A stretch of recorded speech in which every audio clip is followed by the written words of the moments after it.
Good morning, Sergeants. Please start your recordings. PC recording has started. Recording to the cloud has begun. Thank you. Sergeant Biondo, you may begin with your opening statement.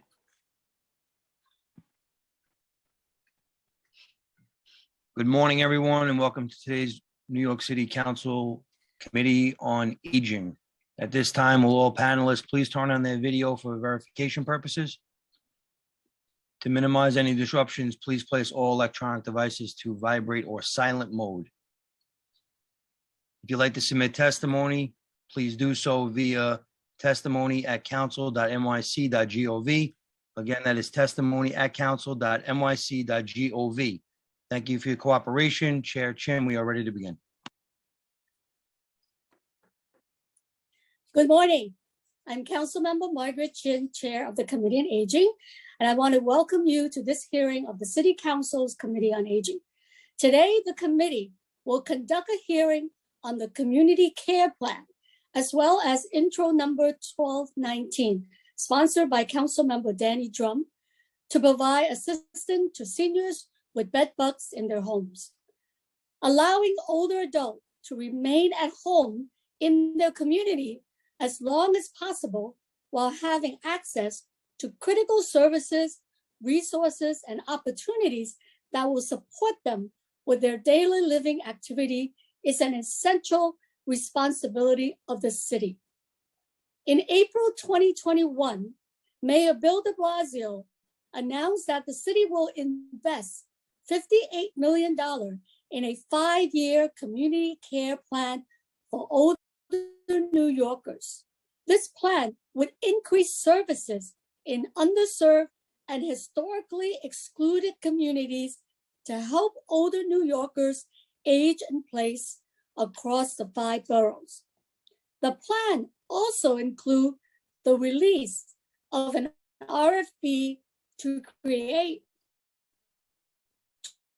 25 new centers, OAC, or naturally occurring retirement communities, NORCs, with investment towards expanding outreach and increasing transportation option, staffing, and virtual programming. In the plan, DFDA states it aims to increase the diversity of its portfolio of providers to address historically funding inequities and include multicultural programming to appeal to the interests of varied groups, including immigrants. DFDA plans to expand the continuum of services, including case management, home delivered meal, home care, caregiver support, connectivity needs, and transportation. While all of these are noble goals that I share, we must ensure that the plan includes concrete action and measurable follow-through. The committee would like to explore what metrics it will use to progress of the Community Care Plan initiative. Specifically, the committee will seek clarification on how the RFP will increase provider diversity and address historically funding inequity. How the promised flexibility to reprogram funds to support more popular senior programs work in practice, and how DFDA will reach these older adults who are not currently connected to services. The committee would like to investigate how existing older adult centers are being impacted. I have heard from providers that they have been given proposed budget much less than their RFP application proposed, and they have only given 7 days time period to negotiate these contracts. Asking providers to do more with less will not help the city reach the goals laid out in the Community Care Plan. As the aging population continues to grow, we need to ensure that the services they need expand as well. In addition to this oversight topic, we will hear a bill on providing assistance to older adults who are struggling with bed bugs. Seniors are often unable to carry out the physical tasks necessary to prepare for exterminators to rid their homes of the infestation. This bill would enable seniors to receive the help they need to ensure that the exterminator can do their job properly so that the bed bugs are eradicated from the senior's home. Thank you to the advocates and members of the public who are joining us today. Thank you to representatives from the administration for joining us, and I look forward to hearing from you on these critical issues. At this time, I would like to acknowledge my colleagues who are here today. We are joined by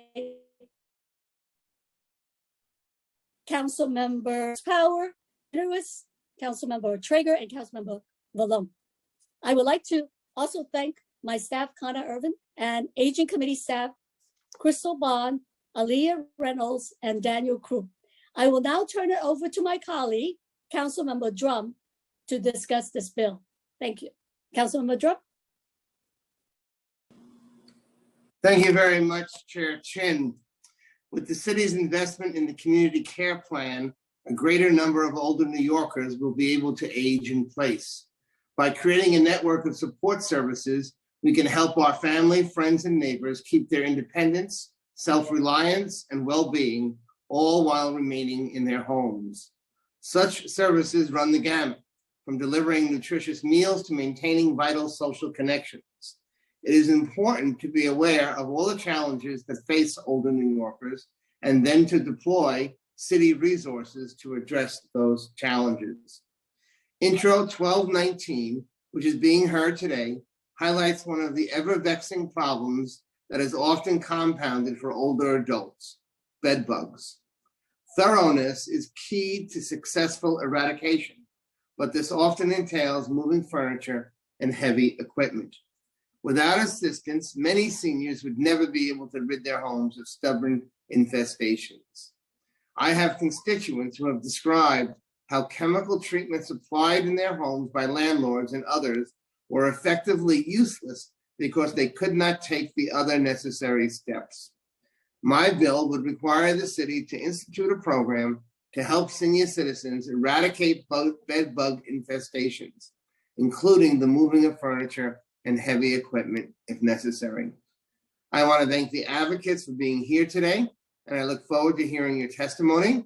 I want to thank Chair Chin for hearing this legislation, as you did in 2017, and for your leadership on the aging issues, all aging issues throughout the years, and for the fantastic job that you have done since we have been in the City Council. Chair Chin, you're leaving a very big shoes to fill and a fantastic legacy. Thank you very, very much. Thank you, Councilmember Drum. I'm not sure about the big shoes. I have very small feet.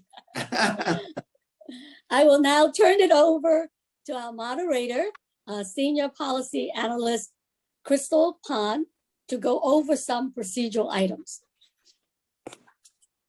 Thank you, Chair. I am Crystal Pond, Senior Policy Analyst to the Aging Committee of the New York City Council.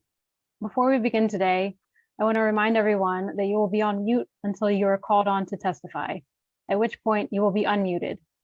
Members of the administration who are testifying will not be muted during the Q&A portion of admin testimony. I will be calling on public witnesses to testify after the conclusion of the administration's testimony and council member questions, so please listen for your name to be called. I will be announcing in advance who the next witnesses will be. The first panelist to give testimony today will be Lorraine Cortez Vasquez, Commissioner of the Department for the Aging, Deputy Commissioner Michael Bosnick from DFTA, and Deputy Commissioner Aaron Drinkwater from the Department of Social Services will be available for questioning. I will call on you shortly for the oath, then again when it is time to begin your testimony. During the hearing, if council members would like to ask a question of the administration or a specific panelist, please use the Zoom raise hand function and I will call on you in order. We will be limiting council member questions to 5 minutes, which includes time to answer questions.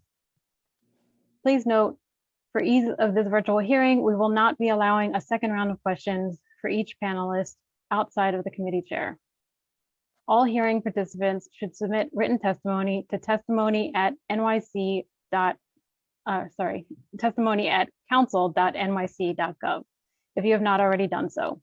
The deadline for submitting written testimony for the record is 72 hours after the hearing.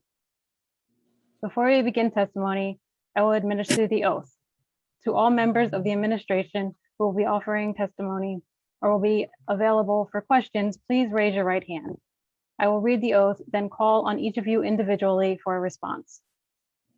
You affirm to tell the truth, the whole truth, and nothing but the truth before this committee and to respond honestly to council member questions. Commissioner Cortez Vasquez. Yes, I do.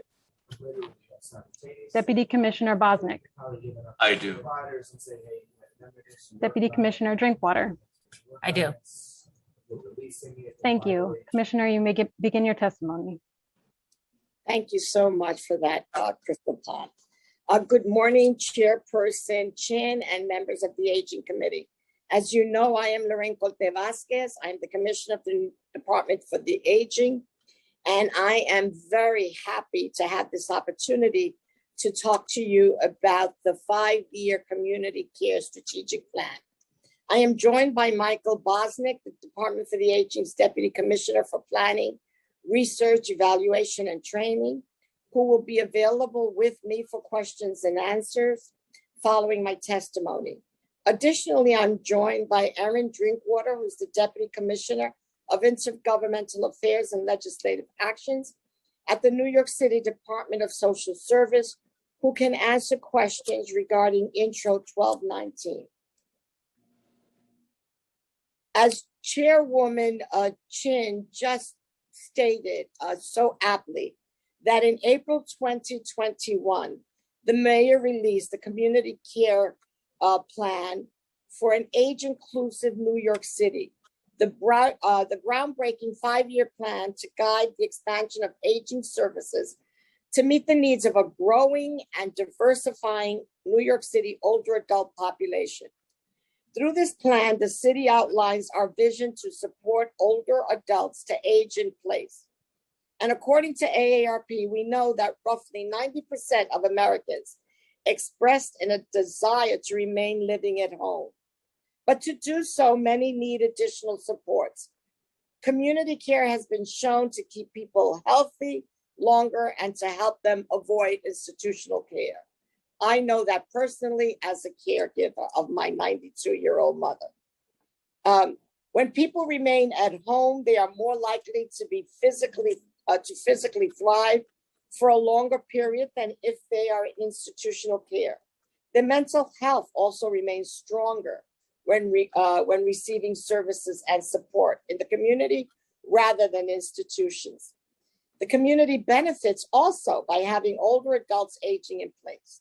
Remaining at home allows older adults to continue to be socially connected and to bolster their communities through their high levels of faith-based and civic engagement.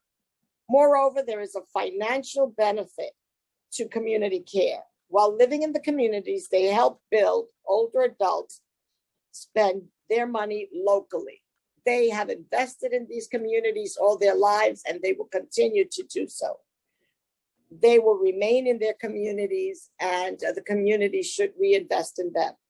Supporting an older person at home also helps decrease avoidable rehospitalization, emergency visits, unnecessary nursing home stays. Overall, the investment in community care, including in-home services and transportation, as well as recreation services, is about $32,000 per older adult per year, while institutional care is about $154,000 annually. So not only does it make social, but it also makes economic sense. DFTA seeks to build on the community care elements already in place in order to promote independence, self-reliance, and well-being for the aging population. This plan supports the growing number of older New Yorkers, most who wish to stay at home. But mostly we build it on this 30-year experiment we call social service aging network that has been there consistently providing supports and encouragement to older adults in their community. As outlined, the community care plan endeavors to phase in essential care components, including the expansion of case management, home delivered meals, home care, and caregiver support. This is particularly important with the anticipated growth in the older adult population. More people are living longer, and the planned increase in marketing and outreach as a result of the community care investment plan. People need to know that they can stay in the communities and that there is a network there to support them.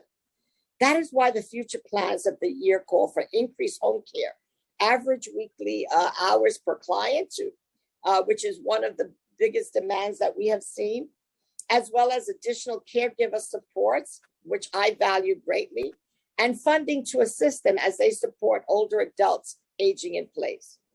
We appreciate the advocacy of the council. You have provided in the past and even today support for the expansion of services in this administration. Thank you for that. When we started this Department for the Aging had lost $110 million. Through the support of Chairwoman Chin, the council, and others, that $110 million has been restored, and much more that I will talk about in a few seconds. So I really want to thank you for your support. And I'm not saying that gratuitously, that comes from a long-standing community advocate. It is important to establish linkages with neighborhood resources to build service synergies across the network of programs serving older people in the community. Some of these connections were encouraged in the recent Older Adult Center and Naturally Occurring Retirement Communities RFP. And we're optimistic that soon there will be an increased intentionality in developing relationships across community services and providers. Access to services across this community, as I said over and over, and as you have said, Chairwoman Chin, are essential. For in-person services, the community care plan outlines better use of transportation to reach older people isolated in service deserts or transportation deserts. Yes, in New York City, with the best transportation system in the world, they are still transportation deserts. These include areas where it's difficult to connect with essential services due to the lack of easy and affordable access to public transport. The one thing we did learn from the pandemic, virtual programming can also serve individuals living in hard to reach deserts, as well as to be more attractive to those individuals who prefer this option over in-person services. One thing that we've known is that we've seen the benefits of virtual services during this pandemic. It helped reduce social isolation, and it also increased services, including medical appointments. The one thing that we have also seen is that we can provide state-of-the-art quality services virtually to older adults at their meeting their scheduled needs. Increased programming also requires that older adults have access to critical services. Currently, we're in the process of distributing 10,000 tablets through the older adult centers to New Yorkers who live alone. This program includes a data plan as well as technology support and education. We're building on the model that we had with the NYCHR, with the public housing tablet program last year. Finally, it is imperative that services reach across all 5 boroughs. Expansion to underserved areas, including tree neighborhoods, which is a priority. Tree neighborhoods are those neighborhoods that were most impacted by the pandemic, which were usually the racial communities where there was racial and economic inequity, historic racial and economic inequity. Within the provider network, expanding to the local independent providers, that are rooted in the community is also important to ensure the highest quality of services for that community. Additionally, more multicultural and more multi-language programs, including immigrant services, is important. I remember in one of my first hearings, both you, Chairwoman Chin, and Chairman Drum had asked that we make an investment in those providers, those multi-ethnic providers that you provided discretionary funds to. We did. For the last 2 years, we've been providing supports and some technical assistance, and we will see the results very shortly. As you know, the first year of this plan was $48 million invested in this new RFP, and this was to increase services. That is one of the main goals. It was to make sure that we could increase and expand services. The submission deadline was in June, and we are thrilled by the enthusiastic, high-quality responses we received from providers, new and current. I am pleased to report that the conclusion of the RFP is imminent. At this time, all proposers have been notified if their submission has been determined eligible or not. Those who have been deemed eligible are in the process of contract negotiations, as you stated, Chairwoman Chin. One of the goals of the RFP was to adjust services to reflect the changing demographics of the city, as well as encouraging further innovation and collaboration. And when I say changing demographics, I want to impress the magnitude. The African-American community increased by 75%. The Latino community doubled by 108%. The Asian American community tripled. It went from 60,000 to 180,000. That is the diversity and the magnitude that we're speaking about. And that trend will continue into 2030. We think the providers deemed eligible will be allowed to realize and to support these changing demographics. And we're really pleased by that. Once the public notice of awards is complete, we can share an official list of awardees publicly. In the meantime, I can offer some highlights of what we expect following contract negotiations. Overall, as you well said earlier, we expect to increase the number of older services providers significantly. In the community care plan, we committed to 25 new centers or NORCs, and we are on track to exceed that. The committee will be particularly pleased to also hear that we anticipate that many current discretionary funded sites will be baseline, as well as adding new providers to the DFDA network. Many of these sites are in underserved communities and are served by the smaller ethnic-based organizations, those that you and Chairperson Drum were citing early on. I hope that the council will continue to use that base of discretionary funds towards services for older adults. We need additional services, such as creative aging arts programs. We have found this program to be extremely a successful, evidence-based success, and we would love to expand that. We could do that with your support. Overall, with these investments, we expect the capacity of our centers and NORCs to grow. The RFP embodies the goal of the community care plans. All are centered on keeping the older New Yorker in good physical and mental health and in a strong state of well-being in order to live safely in their communities and home. Several key goals are innovative programming with an emphasis on collaboration with another neighborhood and community resources. Increased marketing and outreach to connect people. The one thing we learned during this pandemic, and Chairwoman Chin, you've cited it, was that many older New Yorkers who were not affiliated with any program raised their hand and said, I am in need of services. And that is why we've built outreach efforts into this RFP. And it was also to reach outreach and do outreach in different languages, in the languages of those communities that I just told you were increasing. Virtual programming also is able to be increased and to reach those who are reluctant to travel to physical sites. Additionally, in the first year of the community can you excuse me, my boy, I'm getting raspy. Thank you.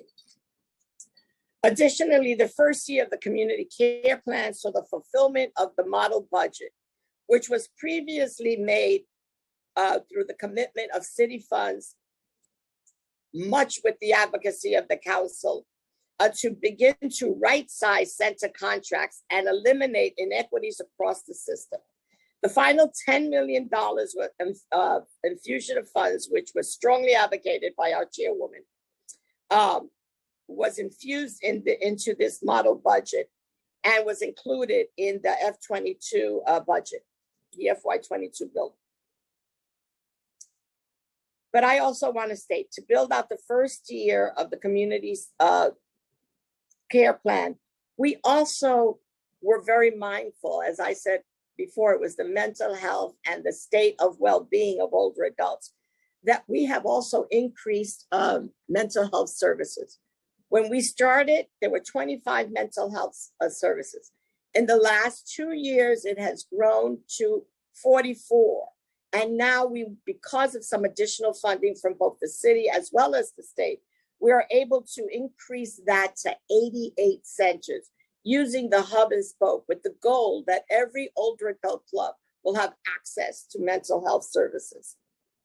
And then finally, the introduction to 1219, which is also being heard today, which will require the Department of Social Services to work in coordination with the Department of Health and Mental Hygiene to establish a program to assist low-income older adults with preparations necessary to eradicate bed bug infestation in their dwellings.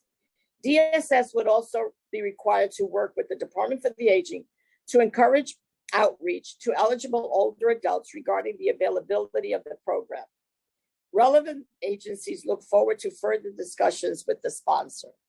In conclusion, I would say that many components of the community care vision that are required for it to be successful long-term are being built in the first year.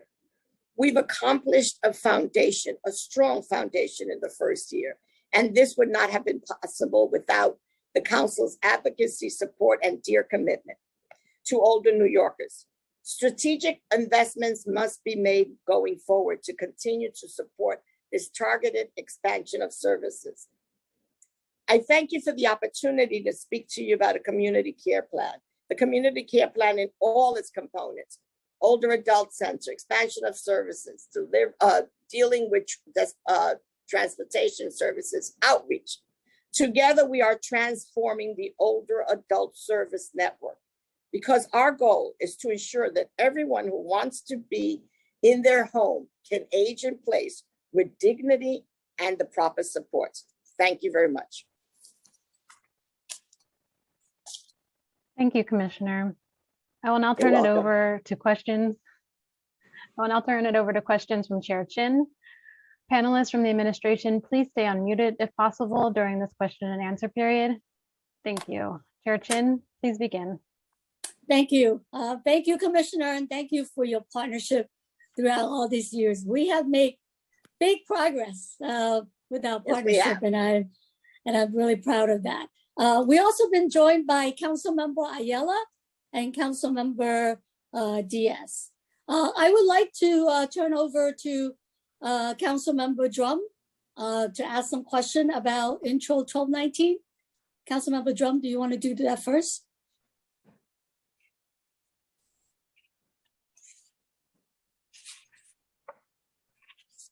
If not, I guess I will, when Councilmember Drum comes back, I will turn it back to him. But I'm going to start with some questions on the community care plan. I'm here. Oh, you're here, okay. You want to I'm just ask some having of the trouble questions getting on up. the bill? You know, I just had some trouble getting with the video. Okay. Thank you very much. And Commissioner, I didn't hear a clear idea of what it is. Are you supporting the legislation, or I'm sorry, I wasn't really sure what your position was on the legislation. What I can tell you is that we have an education program. As part of our education program, for older adults. We include information, including bed bug protocols and care services through our senior centers, as well as in our care lands. So one of the things that we know that education is a big part of this, and that we are already doing that with the respective agencies through our network of agencies. Commissioner, I appreciate the education component of it. I think that is an important part of it as well, particularly because these bed bug infestations can be very long lasting, and they can jump from window to window actually in apartment buildings. And so it doesn't only just affect the seniors, it affects everybody who happens to live in the building. But what I've come across now on a number of occasions are older seniors who cannot move the furniture to get behind, the furniture, a dresser, let's say, or they can't lift a mattress, or they can't get the couch out the door, and there's no program to assist them with that. So that's why this legislation is something that I'm really trying to push for, because there needs to be a way that we could help these seniors with those tasks. And oftentimes supers, are not willing or required actually to move furniture when you have an exterminator come in. So I think it goes beyond just education, and that's why I continue to press for this. Is there any existing program right now that would help seniors with the moving of furniture and discarding of items from the apartment that may be infested? There is no program specifically for that, Chairman. What we do have is we have two programs that could probably provide some limited support. But with that said, I want to say that it's not been a problem that we've heard of, extensively or widely. But what I will say is that we have the minor repairs program that can help with some of that mitigation. And we also have the program that we provide for individuals with mental health and other issues, are what we call the heavy duty cleaning for people who have hoarding issues in their life and need their apartments cleaned and vacated. So those are two possible very limited resources that could be provided towards this to mitigate this situation. Commissioner, I'm sorry. I've been told that in the past that even with those programs, they've been turned down specifically because it is bed bug infestation, and it's not specific to those programs. I could look into that further, the Chairman, and get you some clarity on that. But it is not a program. It's not a need that has risen to the level, that would deem some kind of a response. So I would look into what the limitations are in those existing programs and get back to you on that. Okay, let me just say, it is an issue that has risen to a very large issue in my district. Particularly because I think we have a lot of low-income seniors who have come to the office and who have brought this issue to my attention. So I would really like to have the opportunity to further discuss this with you and to try to figure out, if there's some way that we could include this in an existing program, because it's just, I've researched and tried to really get these seniors help, short of me going to their apartment. And actually, when a friend has brought this issue to my attention, that's exactly what we did do. Myself and my legal counsel actually was to go there and to try to help move the furniture for this person. But we've had a number of cases with this, and we've had large issues. We've had a number of issues just with bed bug infestation. So I would really like.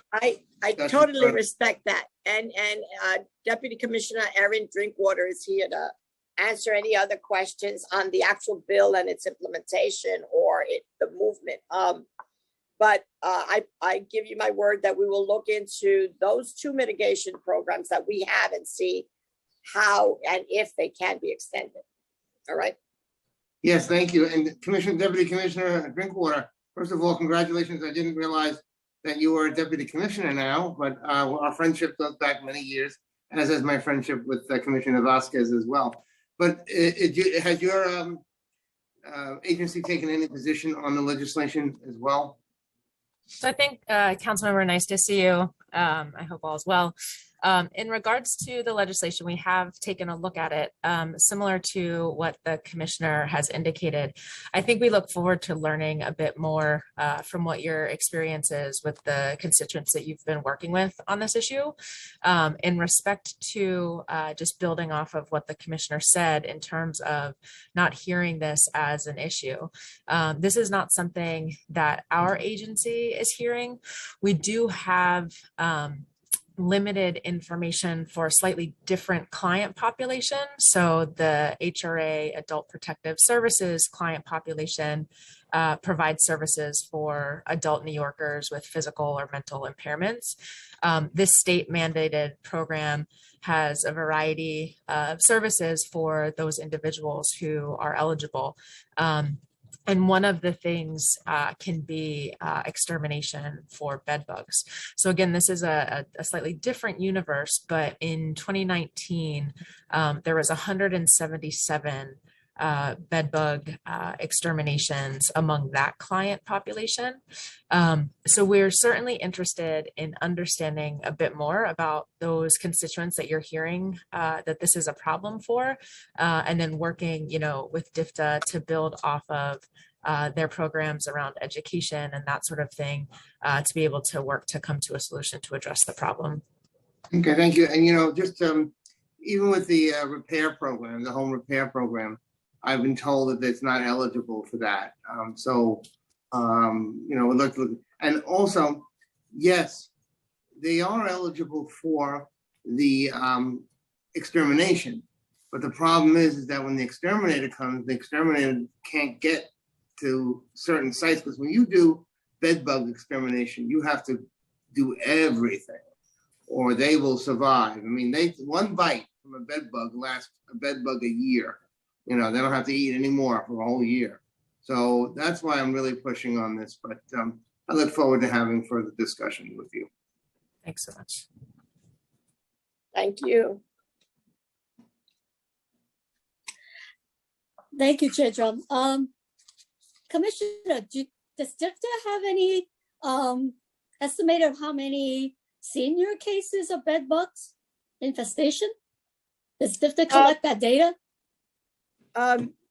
We don't have that data. We would be dependent on our sister agencies for that data. But I can get back to you and see if that data is disaggregated by age. If it is, we can give you that data following this hearing. Also, do you collect data from the older adult centers and other program Regarding bed bugs? I mean, like we hear it, from our constituents. No, we have not. What we do have is we have contracts to run education programs through our networks regarding bed bugs, hoarding, dispelling myths. It's that kind of programming that we do. But no, we are not collecting data on people impacted by bed bugs, or it's not one of the things that we've done. Yeah, that's something that maybe through your education program, you should really get some more statistics, because what constituents that we hear from, some of them are in senior building, which they're in better situation because there are more services provided. But if they're individual, it's really a big hassle for the seniors. And a lot of them just cannot handle it. So we just want to make sure that they're all programmed. And it's good that you look at all the programs that we have funded to see if there could be some expansion of services. Yeah, as Deputy Commissioner Drinkwater and I both are aligned in looking into this more closely and getting back to you as soon as we can about it. Thank you. Thank you. So Commissioner, Yes. I mean, we're very excited about, the RFP, but providers are reporting that they're only given a 7-day turnaround time to negotiate a contract for the older adult center, the NORC RFP. Can this timeline be extended? Every time we talk about, I can't have to chuckle, it's because of my great love and admiration for you. But it's like, all we ever talk about is extensions. We've been talking about this RFP since last June, and last June, not this past June, last June. And we, of course, we will, our plan, as you well know, is to get this done in November. We have to. It's for a variety of reasons. We can't wait any longer to have this kind of, historic expansion. And so the goal is to get this done in November. I've heard some of the same issues that you've heard. It's like, I don't have enough time. You're asking me to reevaluate my model budget and all of those things. And of course, we're taking that into account. But our goal is to get this done in November, sometime, and definitely before the end of this calendar year. So, but we have been talking about extensions and expansion, and Well, it was supposed to start October 1st, and October 1st. It was, of course, it was, and people wanted more time. Of course, it's always, we had to read we were impacted by the benefit and the gift of a lot of proposers. And we had to read that. Remember, everybody was concerned, was anybody going to apply? Well, many people applied, and many rich proposals. So yes, it was supposed to start October 1st. And had we not had so many delays and extensions, it may have. And but we're well on our way, and we're close to the end of this. And yes, we're also obviously being mindful of those who need legitimate extensions and additional time. So also the providers saying that they are asked to negotiate contracts for the network older adult centers and NORCs, but they haven't even gotten the budget for the older adult, the standalone older adult center. So with all due respect, that might be old information, because they have received their older adult, all contractors have received their budgets and are in contract negotiations now.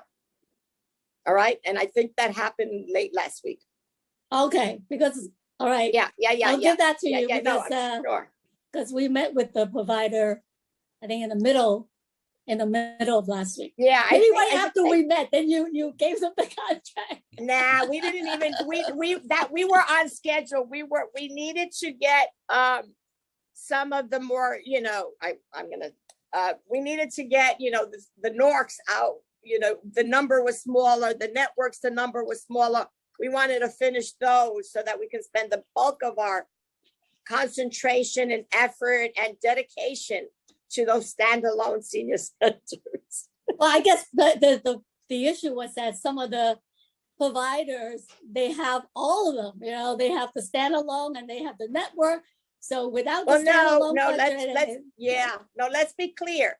Some people responded as standalone, and some people responded as a network, and some did both. So if you did both, we let you know which one we selected the network, let's say, and then that's the one you provide. We don't do it individually. If you provided a network proposal, then we evaluate you as a network. I just want to clarify that. You don't get looked at twice. You're not negotiating twice. So if you have, so you have a network, then you cannot have a standalone. No, because in your network, more than likely, I've not thought of one network that did not submit everybody that was a standalone for them, but they did it as a network so that they could have more synergy and collaboration across their programs and more funding abilities, more collaboration of cross funding. Okay, Yes. yeah, All right. that was not clear to me because what I'm sorry I was about hearing, that. I'm sorry yeah. about that. You, for example, I'm going to give you JASA. No, JASA chose to provide it all as individuals, but PSS, Presbyterian Senior Services, they submitted as a network and they also submitted individually. They were funded as a network rather than funded as individuals, but in their funding, all of their individual programs are being addressed. All right. Okay, so you're letting me know that all the provider has gotten all their budget. I unless something miraculous happened between Thursday or Wednesday night and today, yes. All right. So how many new standalone older adult center is created? And could you just give me the breakdown in terms of how many standalone, how many network, and how many NORCs? Okay. In the older adult centers, we went from 249 to 272. And Michael Bosnick, correct me if I'm wrong, of that 272, 12 are networks, right? Are in networks. And we went from 28 NORCs to 36 NORCs. Michael, please make me honest and correct my numbers if I'm wrong. Yes, just as you said, from 28 to 36 NORCs, and then the standalones. And I'm just checking the networks now, but what you said is either correct or very close to the number. I'll get that. I think it's 12. It's 12 or 11. Okay. So they're like, okay, about 12 networks. Yes. And within the 12 network, there are standalone. They are composed of senior centers that you and I are very familiar with in their communities. Yes. So what would be included in a network? Well, a network might have included another site or a social club that they didn't have before. A network might have been the exact programs that they had. I'm just giving you some, for it. Mm-hmm. A network might have been all, like PSS included all of its programs, right? But what they did was then they used the opportunity to collapse all those budgets and have greater flexibility and what we call fungibility between budget items and budget lines across programs. So do you also have how many existing programs that would not renew as a result of the RFP? We're still in the middle of contract negotiations. And as I said in the testimony, I can't do a listing of who, of individuals, but I can say is that with minor exceptions, I'm talking about minimal exceptions, everyone who is existing program will continue providing services. All right, I can't until the public notice goes out, until the public hearing. I'm restricted from sharing that kind of detailed information. Okay. Can you also share with us how many programs that the council funded through discretionary got into the RFPs or got awarded? Oh yeah. I do have that number, and I believe it's about 7. And we're really, and what I'm pleased about with that, Chairwoman Chin, and Michael, again, make me an honest woman and tell what the number is. But I believe that what the great news about that is that I can give you the details, but I can never give you the exact details of numbers. What I can say is that many of those that were ethnic groups and some of those groups that you asked me to, both you and Chairman Drum asked me to consider, many of those have now been, are fully engaged and have baseline funding. And that's very gratifying. And the same thing happened with Norks. Not so much that they were some of the ethnic ones, but they were also some of the Norks that were discretionary funding are now baseline, which is why I asked in the testimony for you not to take away those dollars that have been dedicated to older adults and to keep them in the older adult network so that we don't make an advance and then lose, go backwards, because you have worked so hard for this budget to increase that if we lose the discretionary dollars to the network, it would be a major loss. Am I supposed to say that at a hearing? But anyway, Well, the money is there in this year's budget. I mean, this year's budget, I think we only and I'm increased, asking, and we I'm did asking, decrease. and I'm asking for your support and influence to make sure that in perpetuity it continues to go. Well, Commissioner, I'm term limited, so hopefully Yeah, I'm fighting to get a good chair I for may the be committee too, agent so for am next I. year. So that they can continue to build on this budget. Oh, yeah, definitely. Every dollar that we allocated in the discretionary funding, we're not giving back. We're Great, gonna and increase that to me is so important. It's to all of us. It's to the network. It's important that we maintain a level of support and continuity. So in the 229.8 million in annual funding between all these type of programs, do you have a breakdown in terms of how much is for the older adult center, how much is for the network, and how much for the NORC? I don't think we broke it down that way. I don't think we had that. Jose Mercado is not with us today, and I will get you that breakdown immediately after this hearing. All right. Okay, that would be good. Michael, unless you have it. Well, I just wanted to mention, Commissioner, as you said a moment ago, with all of the different breakdowns that the chairwoman is asking about, we're currently negotiating and nailing them down so that we're going to provide all that information soon once we finish these negotiations. But the numbers that you gave are definitely in the ballpark of the correct numbers that we're aiming for on things like discretionary becoming fully funded, becoming baseline, and the number of networks is actually a bit higher than you had said, etc.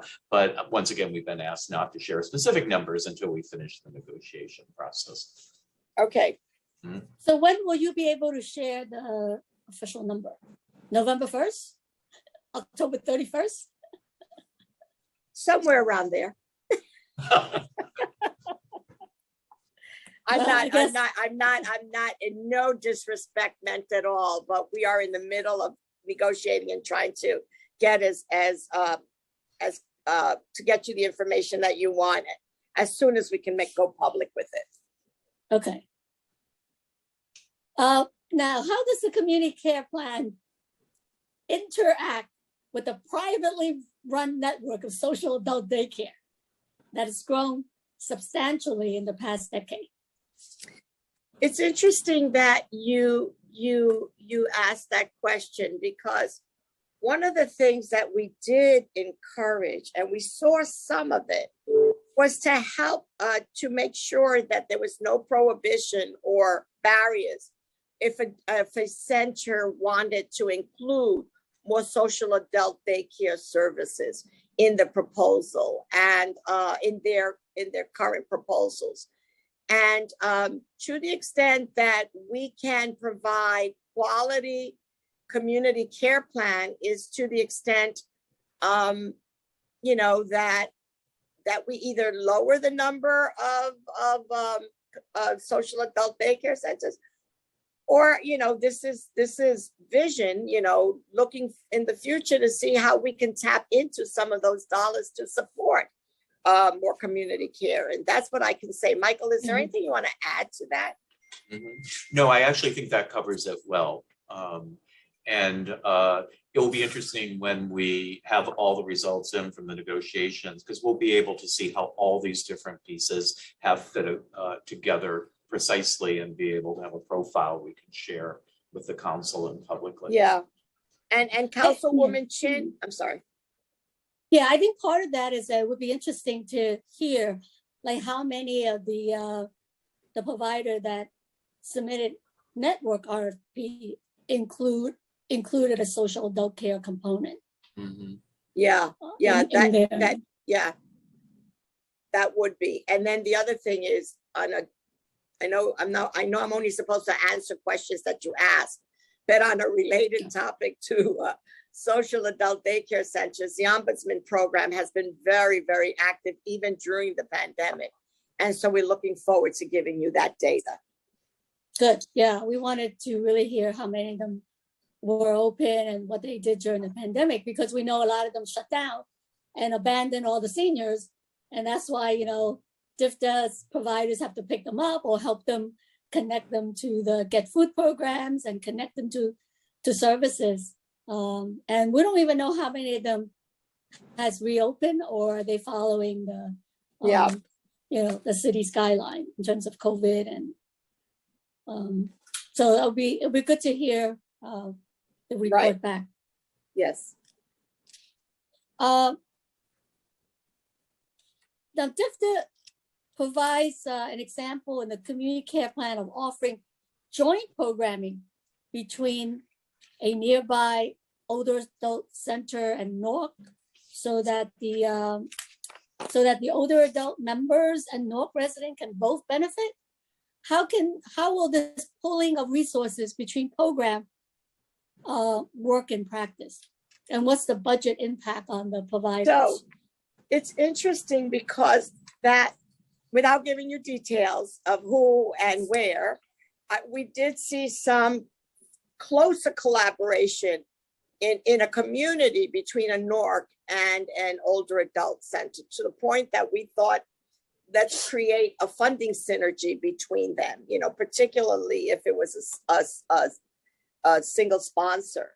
And so we saw more and more of that. And as I said, there was more fungibility being built in, so that if the services that a Newark provided, we encourage, the health services and the nursing review of that Newark's provide to be built into senior centers, because we encourage them to have collaborations with local health providers. And so it's going to be fascinating to start assembling all of that data and seeing where that was realized. And one of the things you mentioned in terms of your opening statement was metrics. One of the things that we're looking at, we're coming up with a very, very first year baseline review of the comparison between what we had hoped in the proposal, what we saw in some of the proposals, and start documenting that so that we can have evidence-based information, 2 years down the road, to show the impact of community care in its prevention of institutionalization. And so it's one of the areas, and Michael, you may want to speak a little more to that, with whatever we can share at this point. But it's been a goal that we are aligned with, Chairwoman, which is, let's look at this. This is an expansion. This is an opportunity. This had a goal of community care. Is it realizing that down the road? And if so, how? So Michael, if there's anything you want to add to that, it would be helpful. Yes, thank you, Commissioner.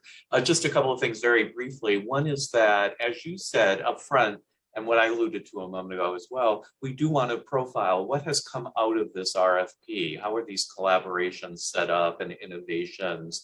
Who is coming together in different ways? So as you just said, an upfront profile of that.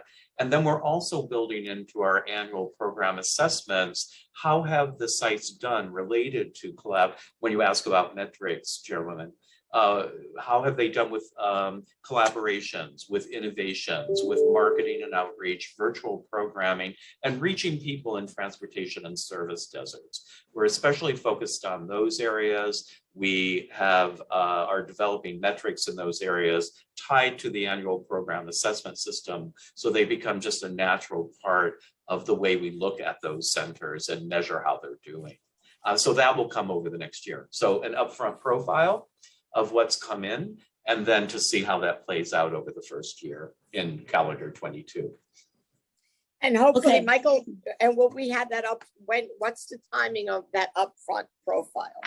Yes, we want with the upfront profile, as soon as the negotiations are done and the contracting takes place, to do the profile. So we want to do that by the end of this calendar year. So it'd be something that we can share with you, Chairman Chin, is still in your role as chairperson. Good. Yeah, it'll be great to, I guess, and we still have hearings in November and December. So we can get those information. No. Yes. We're going to work to the very last day. I'm going to give opportunity for my colleagues to ask some questions. So if any other council member that want to ask question, please use the raise hand function. And I see that we have Council Member Brooks Powell who have a question. Council member? Starting time.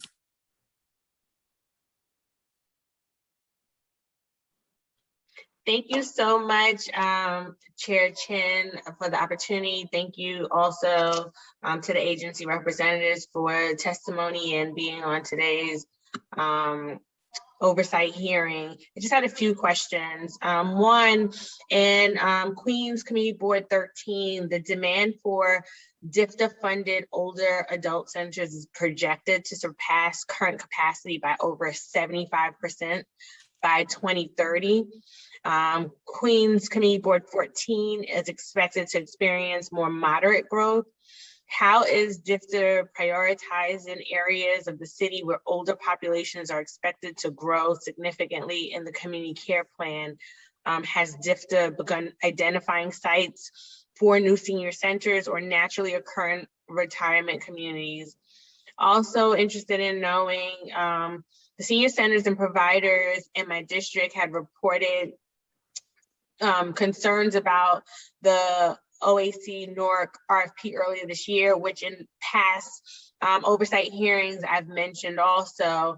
And I recall sending a letter to you as well, Commissioner, about requesting to extend the deadline. Has DFTA received a sufficient number of applications?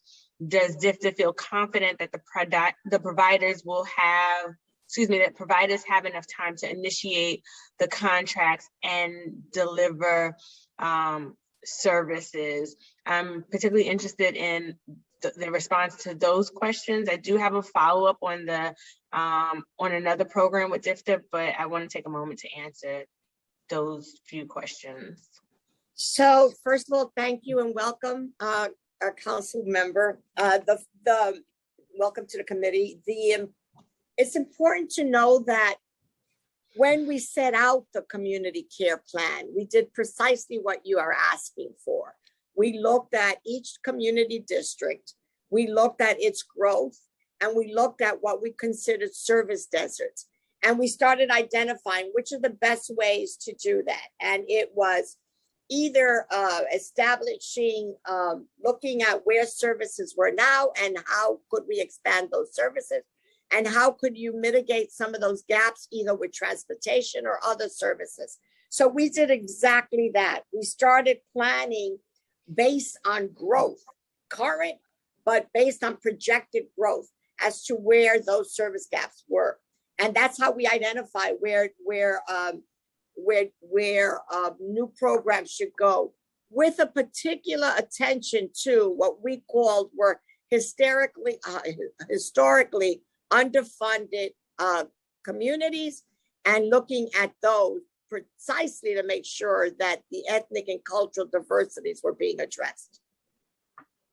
So just wanting to still understand a bit more, and particularly the community boards that I mentioned and the concerns that have been raised. My understanding is that the concerns that were lifted in the letter I sent you were not necessarily addressed.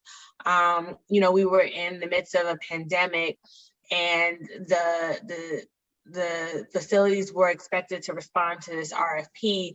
So that's why I wanted to know if there was sufficient applications submitted, because I also want to make sure that we are truly given opportunity to the providers that are serving our communities to be able to take part in this, and that we are given an opportunity for submissions to be provided in a real intentional way, not just responding to respond. So I would like to know if you have the information now, where you're able to share how DFTA has moved to address these concerns in an intentional way, so that the facilities in my community can feel comfortable. Yeah. Thank you so much. The intentional way we did that was we provided, I believe, 5 extensions to this RFP. That was very intentional, and that was based on conversations with individuals in the city council, as well as advocates and others. So we extended this RFP several times throughout the process. In addition to that, did we get an adequate number of respondents who were very deliberate about their responses and taking into account some of the innovations? We've got well over 355 respondents. All right. I'm sorry, what were you saying? Oh, we had gotten over 355 respondents to the RFP. So we had more than enough respondents and overage of respondents to address not only current state, but also to help address the expansion. Thank you, Commissioner. And Chair, if I could just ask one last question. Sure. Thank you. Also, I know DFTA recently accepted applications for the DFTA My Ride, the pilot program, serving as an alternative to the MTA's Access-a-Ride. And my office has been getting inundated with complaints about Access-a-Ride. And much of my district is a transportation desert. So these on-demand car service options are a key part of filling the transportation gap that we have for our older adults. And so just wanting to understand how DFTA plans to administer the program in terms of meeting the demand for the rides and providing the services. I know in the last oversight hearing, you spoke about it, but just wanted to use this opportunity to speak to the need, emphasize the need rather, but also to see how DFTA plans to administer the program, because we really need to fill the gap. I get calls about Access-a-Ride. Even before I was a council member, when I worked in government, I got called almost 20 years ago about the gap. Well, it is a concern. And as I would always say to Assemblyman Comrie, that it's amazing that with the best service system in the world, the best public transportation system, we have such big transportation gaps, but we know that our system was designed 100 years ago and communities have changed since then. And we need to be more responsive, which is why these pilots are so important. So we share that. That's a common cause we have. As you know, this is a pilot. It's for 3 years. Older adults are selected randomly through a lottery system, for them to apply to this pilot. It's the way it was designed. It's done in partnership with Department of Transportation and federal government.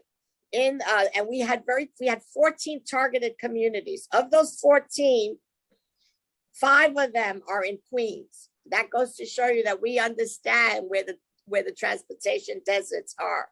What part of Queens? Queens 6, 7, 10, 12, and 14. In the Bronx, it's 4, 5, 8, and 10. So that there are 4 in the Bronx, and there are 6 in Brooklyn. 1, 2, 3, 4, 5. 5 in Brooklyn, excuse me. There are 5 in Brooklyn. So this is really targeted to the outer boroughs, precisely to address transportation deserts. And they were devised, these communities were targeted based on demographics, including accessibility. And hopefully we can expand this in the future. It's a 3-year pilot. Selected older adults receive a monthly allowance for 8 months so that they can have on-demand rides and transportation to wherever they need to go. It's not limited to medical appointments. We wanted to make sure, because recreation and shopping are just as important to breaking your social isolation as medical appointments are. So that's what we're trying to do. And each year we hope to bring a new cohort of older adults into the program. Thank you. You're welcome. Thank you, Council Member. I also wanted to, just to follow up on that in terms of transportation. Before COVID, DFDA's $5 million transportation program has 8 providers, and it provided about 300,000 trips, one-way trips annually. And then 82 senior centers provide an additional 400,000 trips. Yep. How is DFDA going to improve transportation service to reach older people in isolated service desert or transportation desert who are unable to use the center service? Well, So we hope besides this that pilot program, are there any plan to expand other transportation? right now, what we've done is we are looking at the target areas of the transportation programs. And it is something that we're constantly, trying to mitigate because we know, particularly in the outer boroughs, that is a great concern. So with My Ride, it's looking at those communities, but it's also looking at new individuals within those communities every year, so that we can do a better assessment as to, we know exactly where the transportation desert exists. Mm-hmm. That's not our issue. Our issue is how is it that we can match them to the services? And one of the ways we're looking at that is some of the target areas of the transportation programs. Do you know the cost per ride, and how does that compare to the SSRI? I don't have that information, but I will definitely get that. That's an excellent question. I would venture to say that we are less expensive than Access-a-Ride because it's a centralized system and ours are more locally based. But that is, Michael, do we have a cost per ride for transportation? I don't have it here with me, but it's less than Access-a-Ride, and for the reason that you just mentioned. Yeah. Okay. Chairwoman Chin, we'll get you that exact data. I don't have Yeah, I mean, that will be great because, unfortunately, the pilot program, as you said earlier, Commissioner, is by lottery. So, Yeah. there are a lot of seniors who are in need who did not win the lottery and they get left out of the program. And we want to make sure that every senior who needs this service gets it. And if it's cheaper than Access-a-Ride, then we should get the resources from Access-a-Ride to expand this program. Yes. I think, yeah. I'm sorry, Chairwoman. I just wanted to mention one part of our evaluation of DFDA My Ride is cost effectiveness. We are hypothesizing that it's going to be less expensive to have this door-to-door ride for several reasons. And we're doing an evaluation and hope to, we'll see what the results are, but we're expecting that it will show it to be more cost effective, which will be very important for advocating for growth. Yeah. Yeah, that would be great. So we're looking forward to that.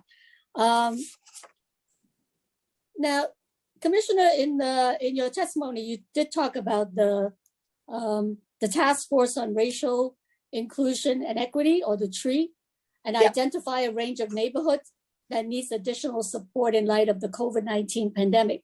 So how many of these TREE neighborhoods will benefit from this new senior community care plan?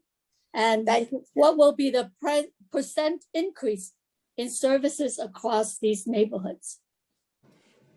First of all, thank you for the question, because we targeted this RFP, especially those service gaps, to those 33 neighborhoods that were identified as TREE neighborhoods. And we can comfortably say that we've addressed the service gaps in many of those communities. Michael, is there any data that we could have on the tree communities and the increase in services there, or the proposed increase in services, given the first blush of contract responses? Right, from the responses, again, we can't give specific data during negotiation, but along the lines of what you're saying, Commissioner, there is a substantial increase in the number of CDs with tree neighborhoods that are getting additional capacity and additional sites. And of course, it's because we really targeted those areas as you were describing.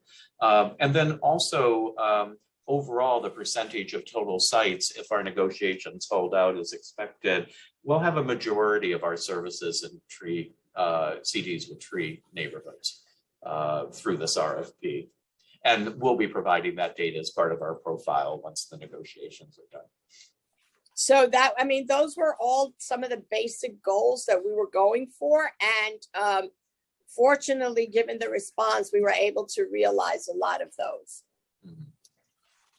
In the community care plan, you also included $2 million in funding for expanded marketing and outreach by senior programs, both citywide and in catchment neighborhoods. And this is a key to restoring the utilization of our senior centers after the pandemic. So what's happening now to expand marketing and outreach? And what should we expect to see moving forward? Well, I think there's a two-pronged answer to that. First is, as you have well reminded all of us, that many older adults showed up during this pandemic who were, not affiliated at all with, and you've always told us in the last 14 hearings that we need to make sure that they are not excluded or abandoned, right? And so that is precisely why we built in an outreach program and an outreach opportunity in the network, because one, the goal is to bring in those individuals who did raise their hand and say, I need services, and to see if they continue to need those services. But it's also because of what we just said earlier. We've made an effort in tree neighborhoods that may have not been, certain populations in those tree neighborhoods might not been aware of what services existed. And so the goal is to also reach out to those individuals in that community. So I guess one of the questions that we talked about in the last hearing about food insecurity and the need for home delivered meal. So are providers going to be getting more money for a home delivered meal, Commissioner? Are we successful in getting more funding on that front? What I will tell you is, how do I say this? The commitment to home delivered meals clients has been incredible by everyone in the network, case management agencies and home delivered meals. And as you know, that one of the things that we did was provide additional increase in home delivered meals during the pandemic, because we knew that there was a great demand. And we did that during the RFP process of home delivered meals. And what we've also done is make sure that home delivered meals programs have absorbed many of the clients that were not receiving home delivered meals, but were receiving Get Food. And the network has been extremely responsible in making sure that we have case management assessments as well as absorbing those individuals. But that being said, home delivered meals is going to be the area with the greatest growth and that needs attention, given post-pandemic, but also given this commitment to aging in place. People will need two services, and you said that quite aptly in your introduction, which was additional home care hours additional home care meals, people can then live more independently. And so we're very mindful of that.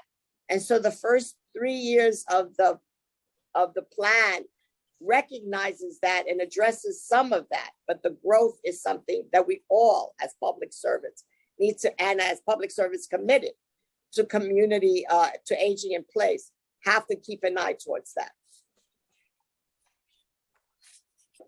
So we have to, we have to continue to advocate for more funding for home Yeah. delivered meal and home care service. And we know that there's definitely going to be an increase. And hopefully that will carry, that message to the next administration, that is Yeah. something that is really, really needed.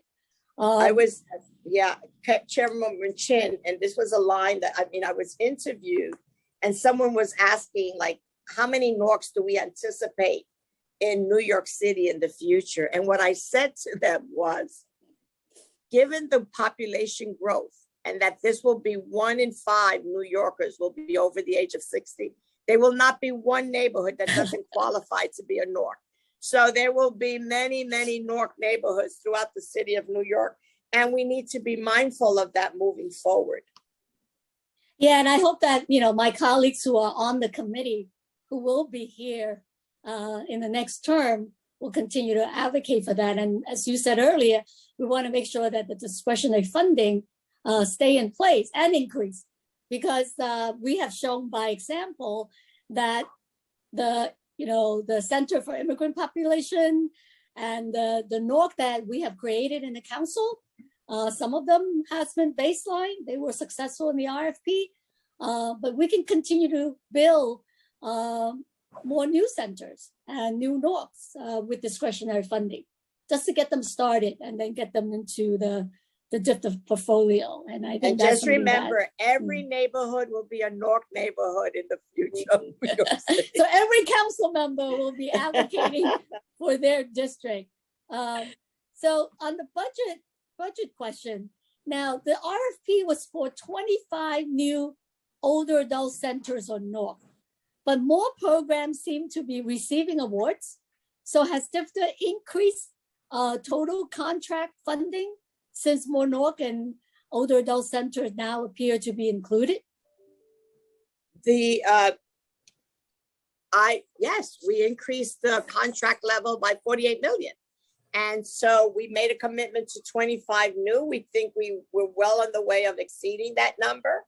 We're very pleased by that, by the response and the support of the network. So that money is being used for that expansion. The goal here was expansion and making sure that we could realize the model budget so that more programs, especially those that were historically underfunded, were able to meet the needs, as you well designed, and together we well designed that model budget. But you're exceeding that number, right, from your testimony. So if you're exceeding that number, it seems like more money is needed. Or otherwise, some programs might get shortchanged. So we just want to be mindful of that. Yeah, there is no program that's being shortchanged. I want to be clear about that. There is no program being shortchanged. And, that is a real clear statement that I feel I stand behind. This was not to increase people's budget. This was, that wasn't the goal. The goal here was to expand the network and make sure that we have sufficient funding for all of those innovations that we were all working towards. Okay, I know that Councilmember Malone has a question. Welcome, Councilmember Malone. Starting time. Hi, how are you? I don't hear you. Either. Hi. There we go. Commissioner, how are you, my dear? I am fine. I am fine. So I see our two amazing chairs doing wonderful today. So I just wanted to follow up on what Margaret said on with the next council. We hope they follow, because Margaret and I will always be watching. I feel- And you will be watching from a bench, which gives you even more Yes, hopefully, authority. God willing, after November 2nd, I can come back as a judge and gavel my hammer and say, I request a hearing on our amazing aging committee. Thank you for all your hard work. And I know this has been a labor of love for everyone on this panel. And that is what we are always doing, advocating for our amazing seniors. You know that I've always said Northeast Queens is the true definition of a transportation desert. We have no transportation. So please don't forget Northeast Queens after I leave this area. And we really we have that one gigantic NORC that we've always been fighting and working with, the Clearview Gardens. And that really is an example of a wonderful residential NORC that is the last bastion for seniors. You know, if that wasn't there, there isn't another affordable housing option, especially out here. So those are wonderful examples of how it works and why we need to define and expand those NORCs. So it's just a couple of really good points on things that both of you have been saying today, and me advocating and always working with Mighty Margaret. I've been happy to be her right hand all these years. And I wouldn't want to be anyone else's right hand but Margaret's. But thank you, Commissioner, for all you have.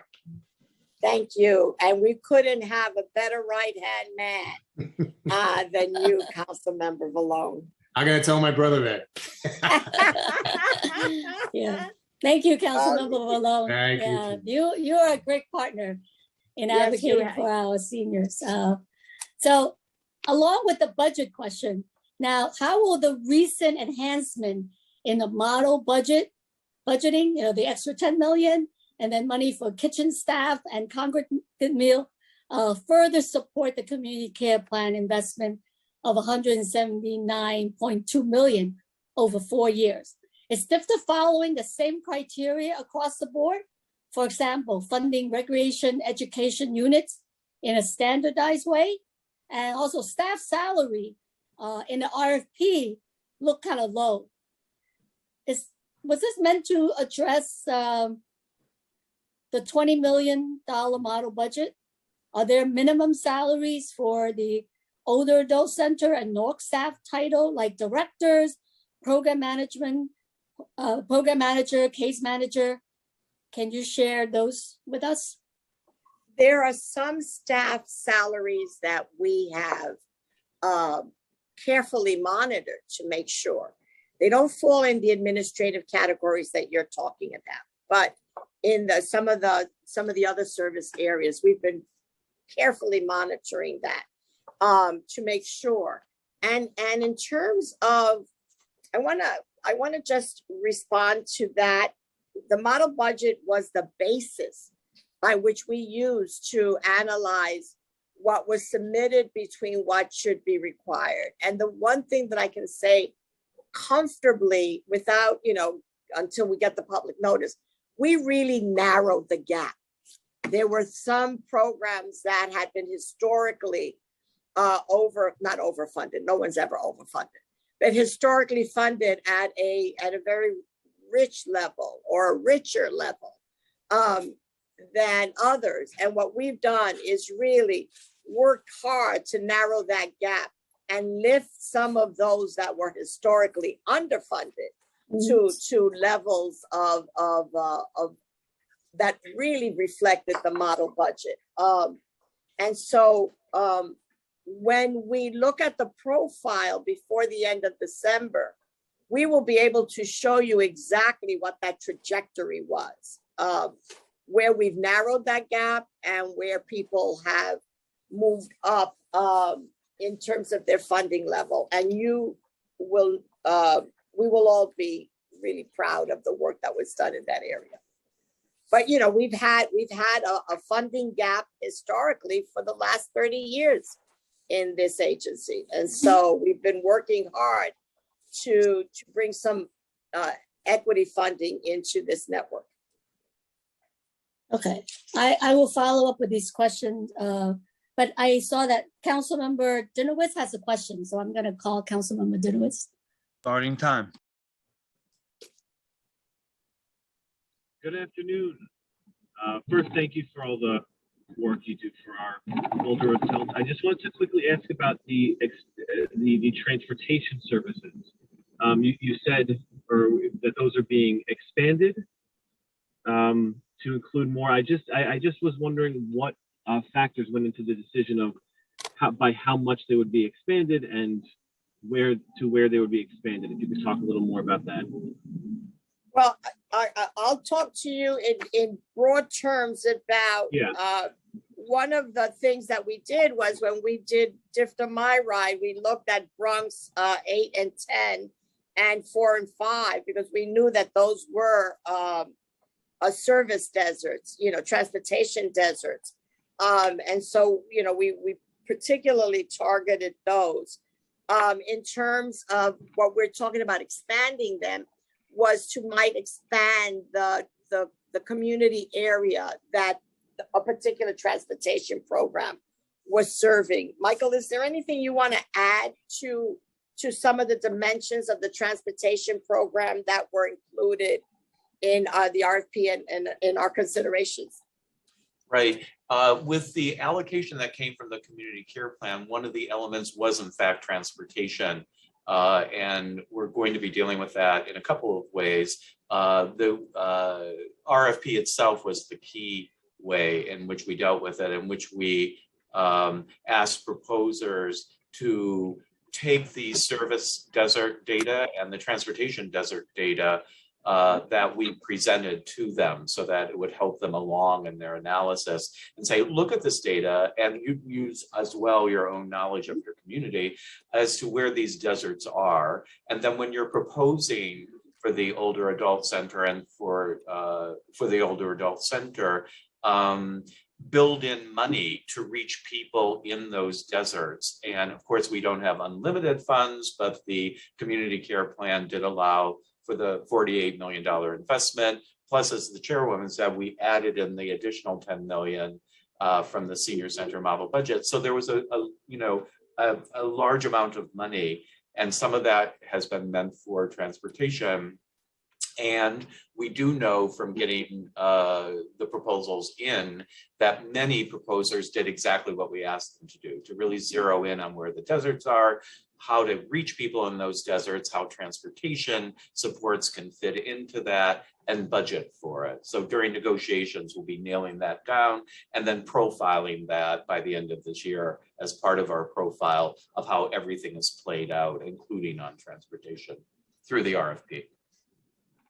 Yeah, no, it's very appreciated and important that Community District 8 was included, especially as you mentioned, it is I guess a desert, and a lot of the centers are actually on very steep hills, or you have to walk over very steep hills, which, as we know, for older adults can prove a challenge. So I appreciate that expansion, and looking forward to more transportation being available. I would add that in District 12, in my council district, there is another senior center that is also on a hill, which is, makes it's near a train, but it's also on a hill, which makes it quite challenging. So I appreciate you looking at all of the different aspects of a community district, its proximity to public transportation, but also topography and things of that nature as barriers for older adults accessing our centers. Yes, and certainly when we did the desert analysis that I mentioned, we actually did it as sort of as actually a spatial analysis. And as part of the spatial analysis, considered things like topography as well, and highways cutting through neighborhoods, that sort of thing. Yeah.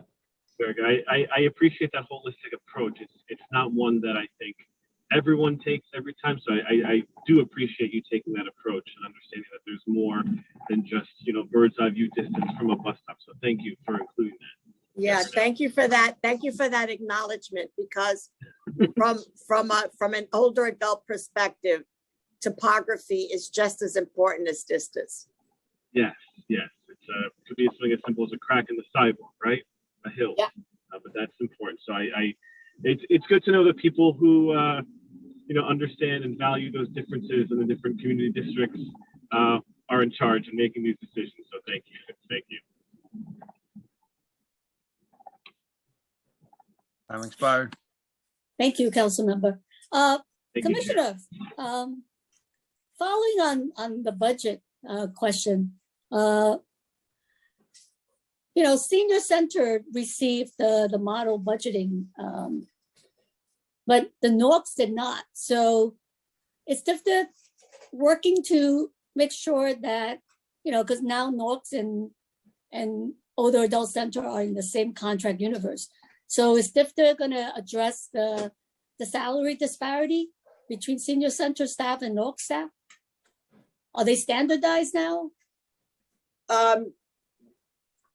Particular salaries are standardized now. It is the professional salaries are not standardized.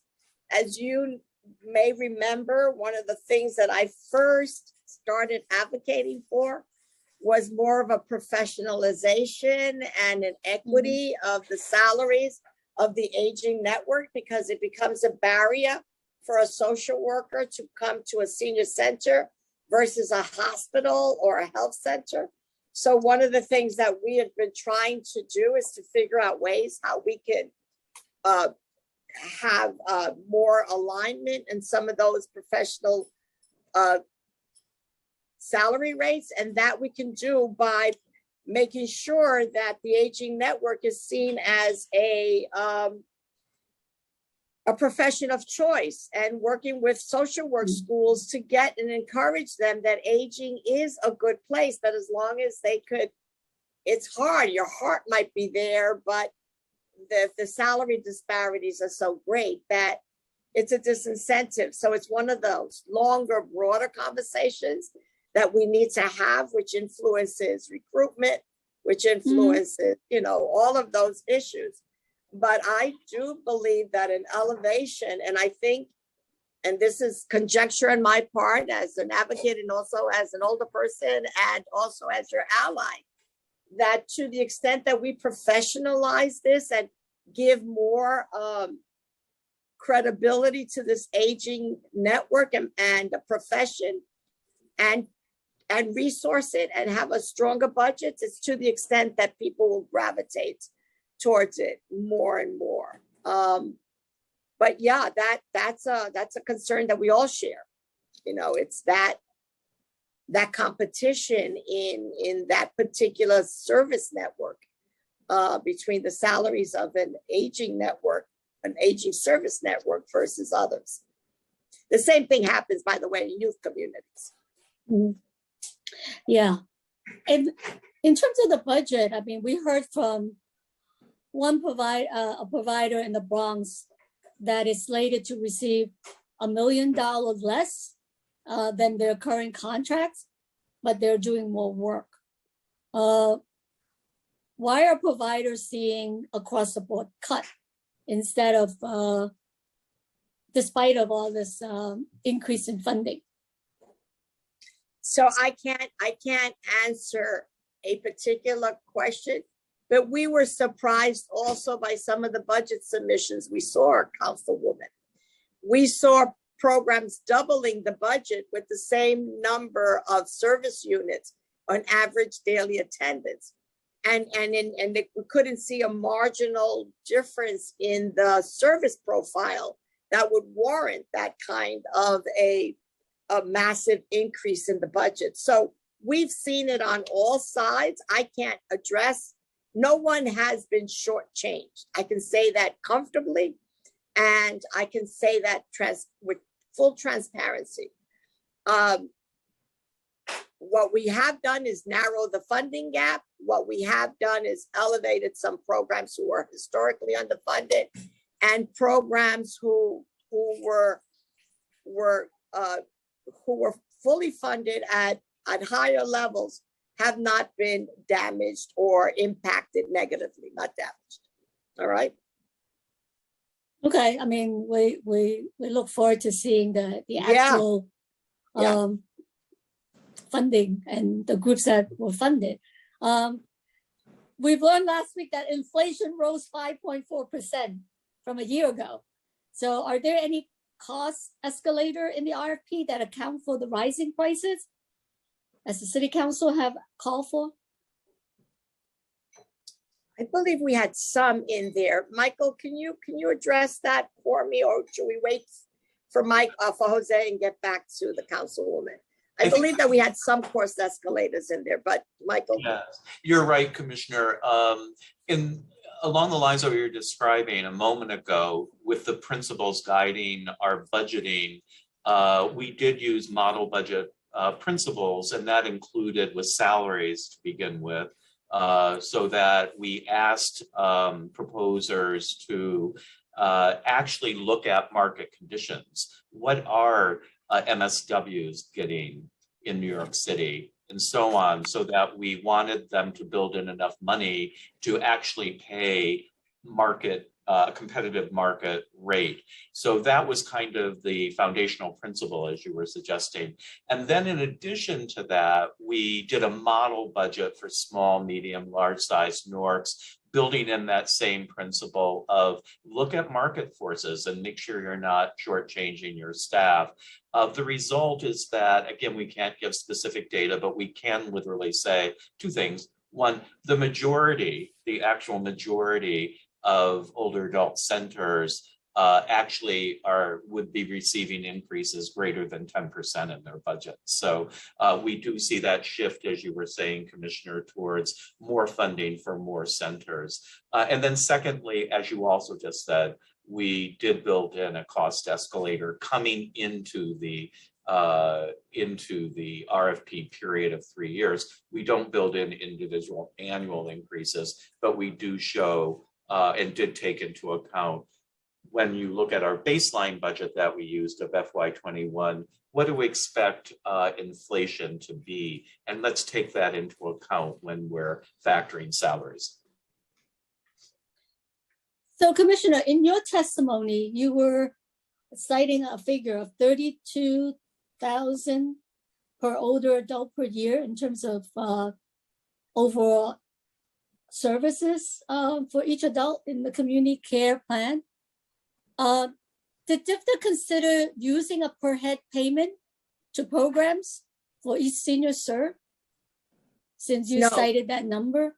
No, we did that. We did that in comparison to the cost of institutionalization versus, no, but we have not done that. What we did was we took the number of dollars that we spent in each one of the particular service areas that build a community service plan, and then looked at the number of adults that budget serves.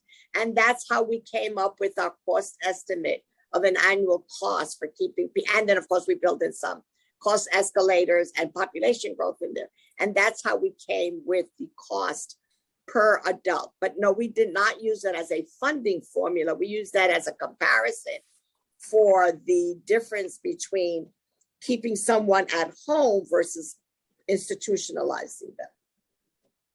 Well, would DFTA use that for the senior center at Newark? I mean, as their budget? Would that make any difference? I mean, wouldn't That's that an kinda like interesting calculate? question. That's an interesting question. We could probably do that calculation and see how does that materially differ? But I think that's more of a, if I am understanding you correctly, I think that's a great analysis for moving forward in terms of really building and supporting a community care plan. I think you're giving us a pathway there to look at this differently and to build on what we've looked at already. Yeah, I mean, it's similar to DYCD for youth program, right? Right. They right. have a certain amount of money per youth, and that's how Yeah, they and the Board of fund programs. Education, and the Board of Education does that. And what we've done traditionally, I'm intrigued by this. I'll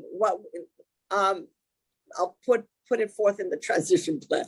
But what I'm intrigued by this is that we have always used cost center analysis rather than individual person analysis. And we looked at cost per meal, cost per transportation unit. And we've looked at that so that's a cost analysis rather than total cost of keeping this person in this particular service.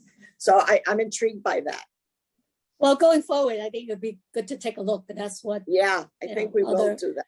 for youth services, they do that. DFTA has the RFP in the pipeline for elder justice and transportation. Given with all the delay and issues with the recent RFP, is DFTA still planning to push through those two RFP? Yes, and they will not be completed in this administration. They will be going. First of all, I want to bring some discussion about scale, which is we're talking about 5 elder abuse programs, all right, throughout the entire city. Is really small. Same thing for transportation. It's 8.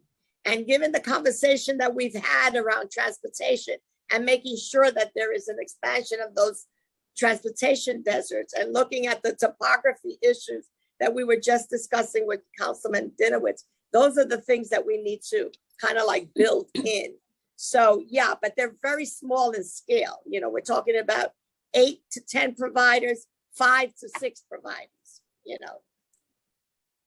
So you're saying that you're still going to be able to take care of that in the next 2 months, or just leave it to the next administration? No, we will draft the RFP and issue them because it is based on the thinking of the community care plan. Mm-hmm. And so we want to make sure that that's integrated into that, and it will be realized I believe they'll become effective next June. Okay. I guess just a couple of follow-up questions on the technology. You talked about the addition 10,000 new tablet for the seniors. So when will they expect to receive that? The 10,000 seniors. From your lips to their hands. They are right now. We've just I think, Michael, correct me if I'm wrong, we've notified the senior centers of what their individual allocations are. And we've also given them a profile of who would qualify for that, because someone has to live alone, not have access. And then where are we in that process, Michael? Right. It's the centers right now are actually contacting the list of people that we gave to them so that they can compile the list of people who indeed are proven to be eligible because they live on their own, they don't have a device. And that information is due to us this week, actually Wednesday. So after that, we can then compile the results and start to get the devices out. Okay, that's good. So yeah, so please provide us with the update on that. And also during the preliminary budget and executive budget hearing, we talked about the enrolling senior in the $3.2 billion emergency broadband benefit that was in the December 2020 stimulus packet. And have DFTA plan to, what's DFTA's plan to enroll these seniors? And do we have any number of how many seniors have been enrolled in this discount plan? That has been such a challenge with that whole discount plan. It's been such a challenge. Michael, you want to add to that? We can tell you that we have arranged for the 10,000 who, 2 things I think that are good news in terms of internet access. Of the 10,000, excuse me, I wish it were 10 million, of the 10,000 that of tablets that went to NYCHA, the broadband was extended for another year. I believe that happened last June till following June. And we have built in a cost for a network, or it's part of this particular rollout plan.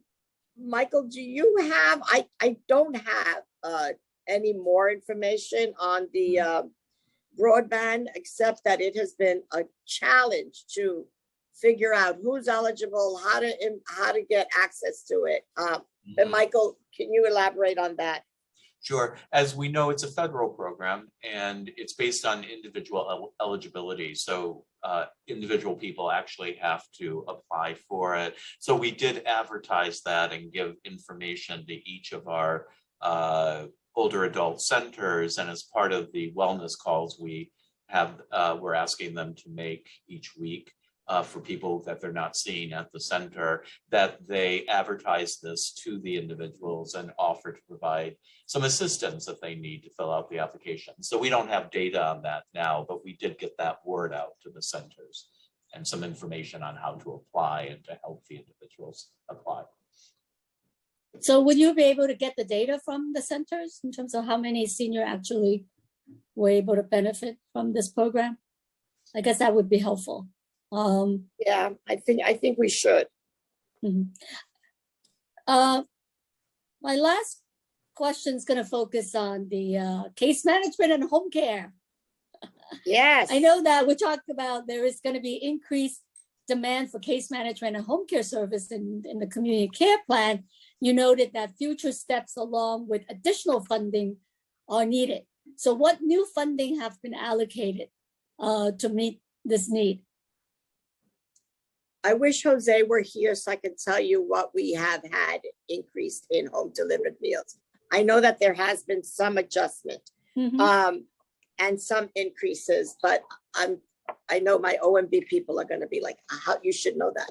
I don't remember it right now. But let me see. So I know If not, it's then one of- send it to us. I'll because- send it to you because I don't want to overstate or understate, but I know that a lot of good work and thinking has been done in partnership with City Hall, our deputy mayor, and OMB, and obviously with you and your offices on this whole home delivered meals program. And but as you know, in year 2, home delivered meals increases. The goal is to increase them, and also in year 2 of the plan, case management also increases because you cannot handle home delivered meals without attending to case management. But is that also going to include an expansion in the ISEP program, the Enhanced In-Home Service for the Elderly program? I believe it does, Councilwoman, and I will get back to you with the details on that. Unless, Michael, you can answer that right now.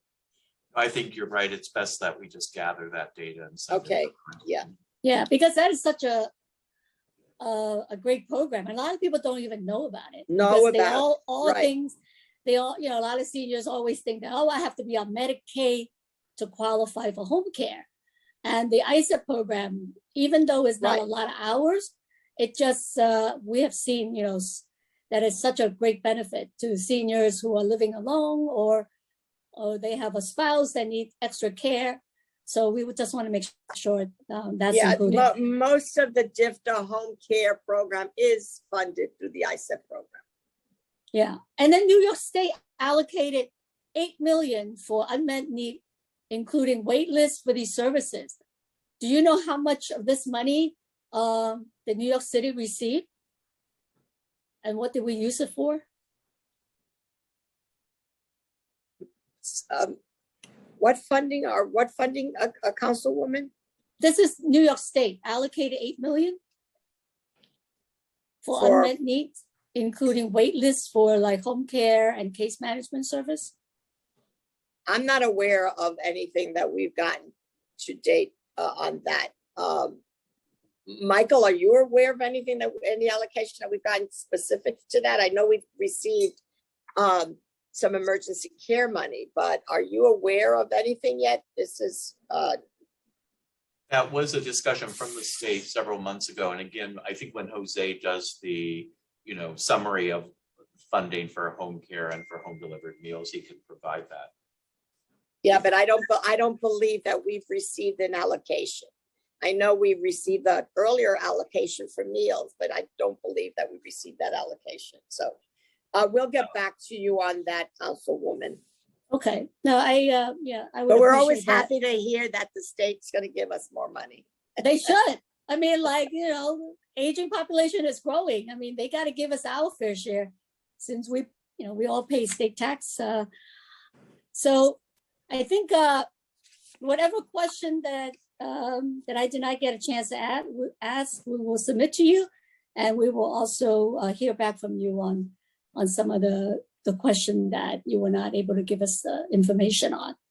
And so I thank you very much, Commissioner, and Deputy Commissioner, for joining us in this hearing today. Lorraine, we still got 2 more months to go. So 2 Yes, more we hearings to do. go. Yes, we have we to do. And Use we're this gonna, time to advocate for as much as we can. for we're going senior. to get as much done as anyone can in the next, I think it's 81 days left. We are gonna pack it in. Look at what Great. we've done just with mental health. Look at what Yes. you've done with older adult centers. So I think 2 months is a long time in our life. Well, it's great seeing you, and Same stay here. well. And Thank we you will so continue to work on it. Yeah. So I'm gonna pass it back to our committee council to call you, Chair the Chin. public panels. Take care, Commissioner. Bye. Thank you so much. Thank you. We will now begin public testimony. The first panelist in order of speaking will be Kevin Jones, Brianna Payton Williams, and Jeremy Kaplan. I'd like to remind everyone that unlike our typical council hearings, we will be calling individuals one by one to testify. Each panelist will be given 5 minutes to speak. Please begin your testimony once the sergeant has started the timer. Council members who have questions for a particular panelist should use the Zoom raise hand function, and I will call on you in the order you raised your hand after the panelist has completed their testimony. For panelists, once your name is called, a member of our staff will unmute you and the sergeant at arms will set the timer, then give you the go-ahead to begin. Please wait for the sergeant to announce that you may begin before delivering your testimony. I would like to now welcome Kevin Jones to testify. After Kevin Jones, I will be calling Brianna Payton Williams and then Jeremy Kaplan to testify. Starting time. Thank you. Good morning, Chair Chen and members of the City Council Committee on Aging. My name is Kevin Jones, and I'm the Associate State Director for Advocacy at AARP New York, representing 750,000 members of the 50+ community across New York City. I want to thank you for providing us with the opportunity to testify at today's oversight hearing to discuss the community care plan and the city's investment in New Yorkers age, investment in helping New Yorkers age with dignity in their communities. As many of you participating already know, older adults are one of the fastest growing populations in New York City and will continue to make up a greater portion of the city's total population in the years ahead. New York City's older population is also becoming increasingly diverse as the city has seen the most significant growth of adults above the age of 65 in Black, Hispanic, and Asian Pacific Islander communities over the past 20 years. And it's anticipated immigrant New Yorkers will make up more than half of the city's older population very soon. In addition to the growth in New York City's older population, we have witnessed a growing desire among New Yorkers and others across the country to remain in their communities as they age. In a national survey that AARP conducted back in 2018, we found that 76% of Americans above the age of 50 said that they would prefer to age in their current home, and 77% stated that they would like to continue living in their community as long as possible. However, we found that only 59% of those believe that they would be able to remain in their communities as they grow older. These demographic shifts and changing sentiments among older New Yorkers will require the city to adapt to the growing needs of this population, as well as ensure that older adults have access to high quality services and continuum of care that will allow them to age with dignity in their homes. However, the city's budget for aging-related services continues to remain woefully underfunded, as the Department for the Aging's budget remains about 0.5% of the city's total budget through FY22. We also know that many of the city's neighborhoods that are witnessing the fastest growing older adult populations lack access to nearby older adult centers or NORCs. Additionally, the OACs and NORCs that operate in low-income communities of color have historically suffered from inequitable funding allocated by the city, and therefore their impact and ability to deliver comprehensive and quality age-related services to their clients is diminished. We commend the city for the recognition of these issues and for their recent efforts to address them with the launch of the 5-year community care plan, along with their initial investment of $39.4 million in the FY22 budget. We're eager to see the opening of 25 additional older adult-centered NORCs focused in historically underserved communities of color, as well as the expansion of community-based aging services to meet the needs of the city's older populations as it continues to grow. We believe the city's expansion of community-based services and programming for older adults is a critical step toward helping more New Yorkers remain in their homes and age with dignity in their own communities, which has been shown to often improve both physical and mental health outcomes, as well as avoid stays in nursing homes and related facilities. These investments into community-based care and services have also been proven to save taxpayers money, as these services can reduce the frequency for older adults to be hospitalized or placed in a nursing home. However, as the city begins to allocate community care plan funding to providers in the coming months, we encourage the mayor and DFTA to ensure that these funds are distributed equitably and involve the city's full network of local community-based organizations in the process. During the COVID-19 pandemic, we witnessed how the city's network of local nonprofits and community-based organizations went above and beyond to meet the increased demand for meals, health services, and other vital programs among the city's population of older adults. These organizations are a key piece to ensuring that older New Yorkers are provided with the culturally competent and high-quality services in their communities in the years to come. In addition to the funding that has already been allocated under the community care plan, we urge the city to set aside funding in the next budget cycle to provide older adult centers and NORC providers with additional funds that they can use to invest in technology and technological literacy services, in order to help address the digital divide and improve access among older adults. Thank you for giving me the time to testify today, and I'm happy to take questions.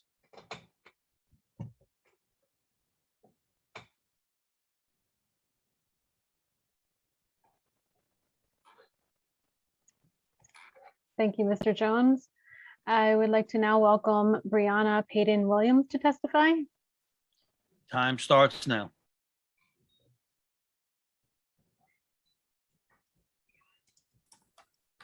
Hello, I'm Brianna Payton Williams, the Communications and Policy Associate at Live On New York. Thank you for the opportunity to testify today. Live On New York's members include more than 100 community-based nonprofits that provide core services which allow all New Yorkers to thrive in our communities as we age. As the city works to build back a better future for New Yorkers, the stakes have rarely been higher to ensure older New Yorkers have the support they need to safely age in their communities. The Community Care Plan works to recognize these stakes, investing in funding and articulating the increase in demand for services that is likely to be experienced in the coming years. However, implementing a 5-year vision amidst a global pandemic in which providers are struggling to stay afloat, in which the uncertainties of the new normal loom large, has largely made it clear that there is still work to be done. Today, providers have begun receiving award letters for the Older Adult Center and NORC RFP and are starting the negotiation process prior to contracts going into place. Unfortunately, initial reports on this process have raised significant concerns on if investments made in the care plan are sufficient to fully fund the number of contracts it seeks to execute. Representative of this, we are hearing of the city urging providers to enter into contracts upwards of $1 million less than was proposed within the provider's application. In response to these challenges and others that we have heard throughout the RFP process, Live On New York recommends DFTA must extend the timeline given to RFP award winners to review and enter into contracts. Currently, DFTA is giving providers just five business days to submit budget documents and scopes of work. This is in response to budgets and units that are vastly different from what was originally proposed. Second, the city must retract its position that providers enter a 10% de minimis indirect cost rate when finalizing contractual budgets, and instead commit to entering into contracts with each provider's indirect cost rate. Third, given the diverging bottom line budgets between award and proposal, the Department for Aging must provide further context and justification when responding to award recipients in a way that significantly alters the proposed budgets or units. And beyond the RFP, the Community Care Plan articulates growing demand for services critical for older New Yorkers living in communities, including case management, home delivered meals, home care, and more. And to truly address these increases in demand, Live On New York recommends the following: an investment of $16.6 million to serve existing clients within traditional home delivered meal program, invest the required funding to the Get Food client transitioning to the home delivered meals contracts at a higher rate, as well as expand investments in case management to ensure all clients can be screened for case management eligibility and receive the critical services they should be eligible for. And additionally, Live On New York strongly supports the Bill 1219 that would provide assistance to older adults with bed bugs in their homes. Everyone should be able to safely age in their homes without the fear of bed bugs infesting their homes. And this act would provide older adults living in housing residences with the necessary support and services to eradicate bed bug infestations in their home. Thank you for the opportunity to testify today.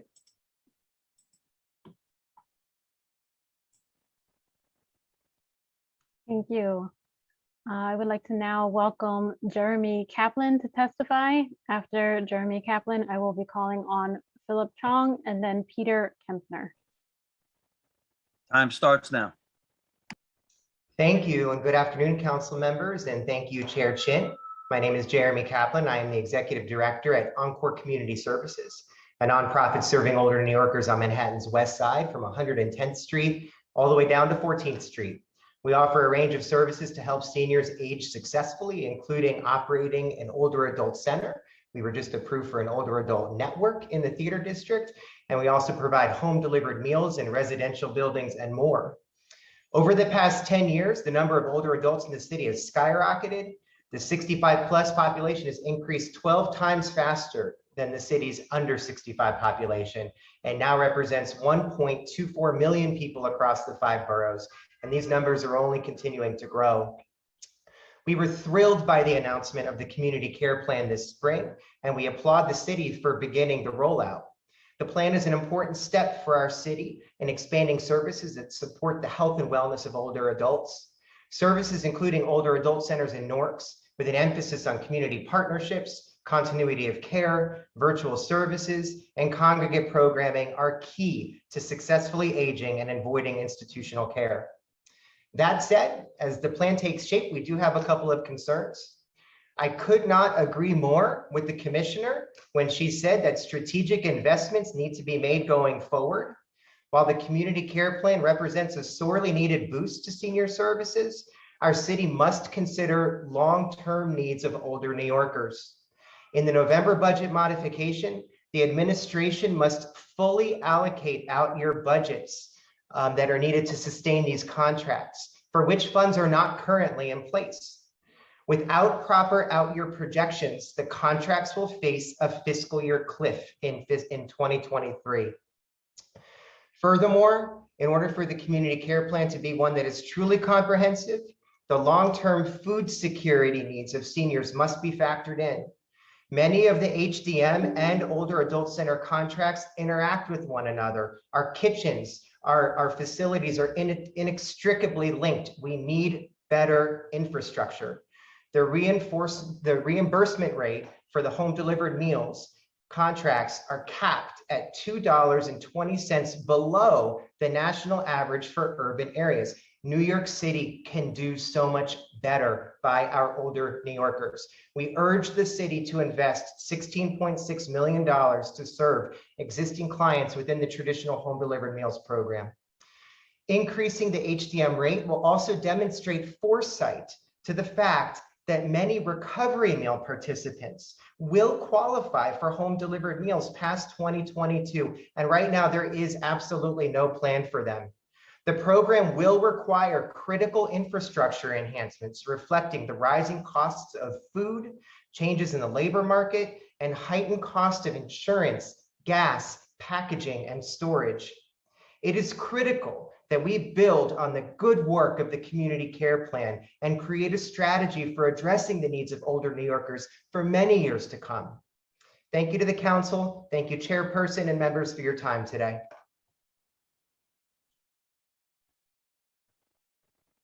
Thank you for your testimony. I would like to now welcome Philip Chong to testify. Time starts now. Thank you, Chair, Council Member Chin, Speaker Johnson, members of the Asian community, and Commissioner Lauren Cortez-Vasquez for your time and the opportunity to speak to you. My name is Philip Chong, President and CEO at Quincy Asian Resources. We call ourselves CORI with the acronym, a nonprofit immigrant social service agency based in New York City and Massachusetts. So we've been serving the Asian immigrant community since 2001. We provide wraparound services in youth development, family support, food security, social justice, adult education, and workforce development. So during the pandemic, Corey has been working tirelessly to help support our clients to access food, vaccination, comfort, and important information to navigate the unprecedented challenging time. In 2020, Corey was awarded as the Anchor Pan-Asian Meal Provider to prepare and deliver culturally sensitive meals to elders and vulnerable families across all 5 boroughs. In the past 12 months, we have delivered over 1.8 million meals to the people in New York City. As we all know, the pandemic has created many barriers and challenges in all aspects of our lives. We face as many challenges as you can imagine, from limited resources, supply chain disruption, labor shortage, and increasing food prices.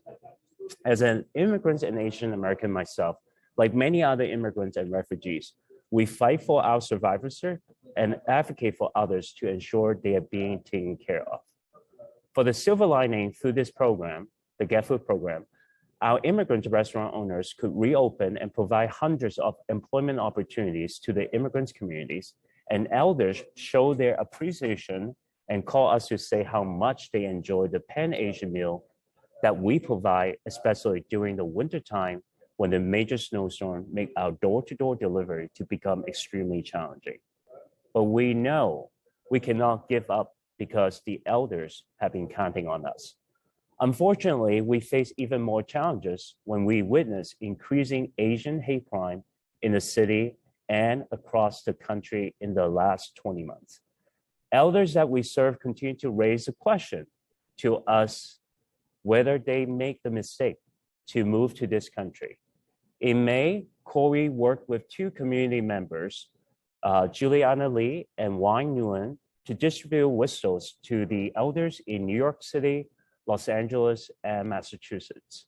In thinking about how they could help support vulnerable elders, they connected with Corey, and the Whistle Against AAPI Hate Project was born. In New York City, Corey partnered with City Harvest at its mobile food pantries, Charles P. Wong Community Health Center, New York Chinese Consolidated Benevolent Association, Protect Chinatown, and NY Visiting Nurse to distribute these whistles to the elders. As we think of many of our parents and grandparents and their vulnerability as AAPI elders, we hope that whistle will provide a sense of protection from potential harassment and harm, and a reminder that the community is standing with them, giving the little control we hold over random acts of violence and hate. Even small things can have a big impact. Each whistle is accompanied by notes in Chinese, Vietnamese, Korean, and English to share our message to the elders that their community is listening and standing by with care and support for them. We know our work cannot stop here when the Get Food program is coming to an end in November. With the track records that we have, we developed a multilingual digital platform for SNAP recipients to purchase fresh produce from the local farmers. In the meantime, we're planning to launch the nation's first clean energy power mobile food distribution network, focusing on plant-based in New York City to provide access to fresh produce and culturally sensitive meals to our elders and vulnerable families. What the pandemic has taught us in the importance of distributing timely and effectively to our clients. As a department agent and the New York City Council work together to devise a strong vision and community care plan that will determine for our city, innovates the senior service system to be more responsive to the needs of our immigrant seniors. We ask you to keep immigrant-centered providers and voices at the table. We are looking forward to collaborating with DFTA in different innovative ways to help support our elders and their family members. As the Corey slogan says, we are immigrants supporting immigrants. We are strong and we're immigrant strong. Thank you so much.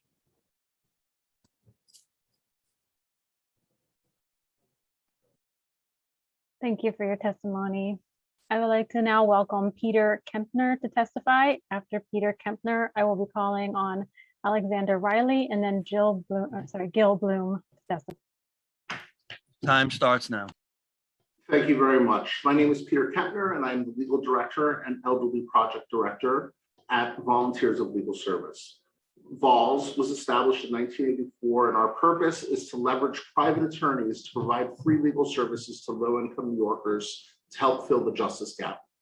Our senior law project focuses our services on helping low-income New York City seniors plan for the future by obtaining wills and other advanced directives. This planning allows seniors to ultimately make their wishes clear, empower their chosen caregivers, and allows them to age in place in the community for as long as is feasible.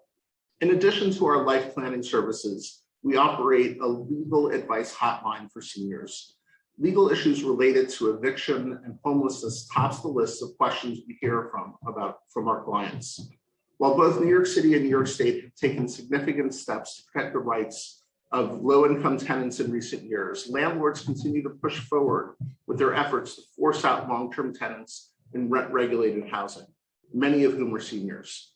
The Housing Stability and Tenant Protection Act of 2019 eliminated many of the perverse incentives landlord had to force long-term tenants out, such as vacancy rent increases and high rent deregulation. The Universal Access to Counsel program now ensures that seniors at or below 200% of the federal poverty level receive free representation in eviction proceedings. But even as these reforms and programs represent progress in reducing evictions and homelessness amongst New York City seniors, many threats remain unaddressed. One of the most challenging situations a senior can find themselves in is a bed bug infestation. Beyond the bites, property damage, and trauma that an infestation could cause, this is a situation that could put a senior at risk of eviction and homelessness. Many landlords are eager to bring holdover proceedings based on a nuisance claim, where a senior tenant is the victim of bed bug infestation. In fact, one of the few types of eviction cases that have been allowed to move forward in the face of recent and current pandemic-related eviction moratoriums are holdover proceedings where the landlord is alleging a tenant is causing a nuisance. Many seniors who are fully willing to comply and cooperate with their landlords in taking the necessary steps to treat and hopefully eliminate a bed bug infestation may find themselves unable to do so because of physical limitations or disability. Intro 1219 clearly recognizes that for a bed bug infestation to be properly abated, the tenant must declutter, bag personal items, move heavy furniture and appliances, otherwise the efforts will be in vain. Seniors with able-bodied friends and family members, or those who have the financial resources to hire help, will be able to properly prepare an apartment for a bed bug remediation. Sadly, this leaves behind the most isolated seniors who have the least resources. These are the very seniors who, if evicted, will face homelessness because they don't have anyone to take them in, nor will they have the financial wherewithal to find safe and affordable alternative housing. I've seen bed bug infestation nuisance holdover cases play out repeatedly in housing court. The parties reach an agreement or the judge orders access for bed bug treatment. And the senior tenant is unable to comply because they cannot properly prepare their apartment for remediation. Too often this spirals out of control, ending with a frustrated judge letting an execution of a warrant of eviction go forward. Legal services attorneys are often able to tap into some resources from nonprofit agencies or government agencies to avoid this outcome, but these resources are scarce and difficult to locate. The mandate in Intro 1219 that the services be the subject of educational outreach campaigns will ensure that seniors in need and their advocates will be able to avail themselves of this program. Beyond the human toll of homelessness resulting from a bed bug infestation, from a cost-benefit perspective, it is clearly preferable to invest taxpayer dollars in a program like the one outlined in the statute or in the bill than to pay much more to house a senior in a shelter or other type of transitional housing. In addition, homelessness leads to deteriorating health outcomes for seniors, resulting in increased costs in Medicaid, Medicare. They may find themselves in a nursing home or other facility, most often at taxpayer expense. Our hope is that the assistance and support outlined in Intro 1219 save disabled New York City seniors from eviction, homelessness, and the spiraling negative impact that this will have on their health and well-being. Thank you for allowing us to submit this testimony today and for supporting the needs of New York City seniors.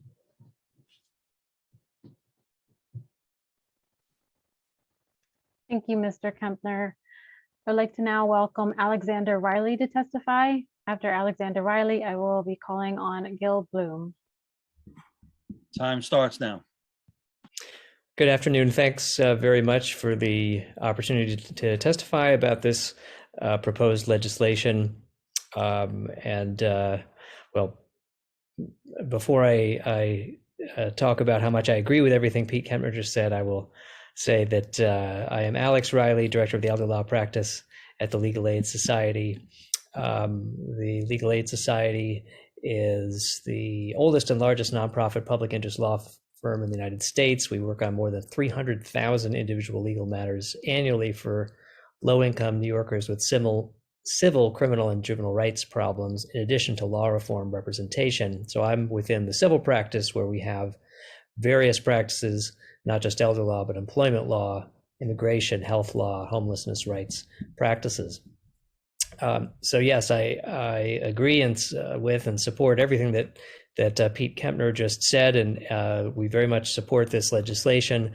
What I wanted to contribute is just a couple of suggestions on the subject, first of all, of public awareness. So even if this were to be implemented, well, first I should say that my recollection of the original version of this legislation called for DFTA to implement this program, and the present version calls for DSS, I think, to do it with the assistance of DFTA in terms of outreach. If this program were to be in effect, it wouldn't work if people don't know about it, and obviously that's why DFTA is being called upon to help with outreach. But in addition to DFTA's assistance, one possibility would be to require landlords, property owners, to notify DFTA or whatever administering agency there is, DSS, of a bedbug infestation where there's known to be an older person in the dwelling, just as a landlord is required to notify a marshal if there's an older person in an eviction situation, and the marshal is required to notify APS. That's one thing. And then also it would be worthwhile for DFTA to coordinate with other agencies, for example, the Department of Finance, which administers the SCREE and SHE programs, to include mailings with the various documents that the Department of Finance sends to older people in relation to those programs. It's certainly been my experience, and I'm sure Mr. Kempner's too, that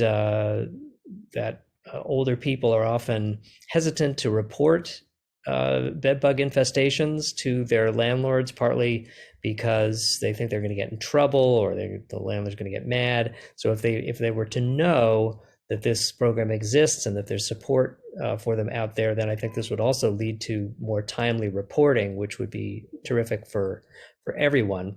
Last thing I wanted to mention is that the problem of older people not being able to make necessary preparations in their apartments for bedbug eradication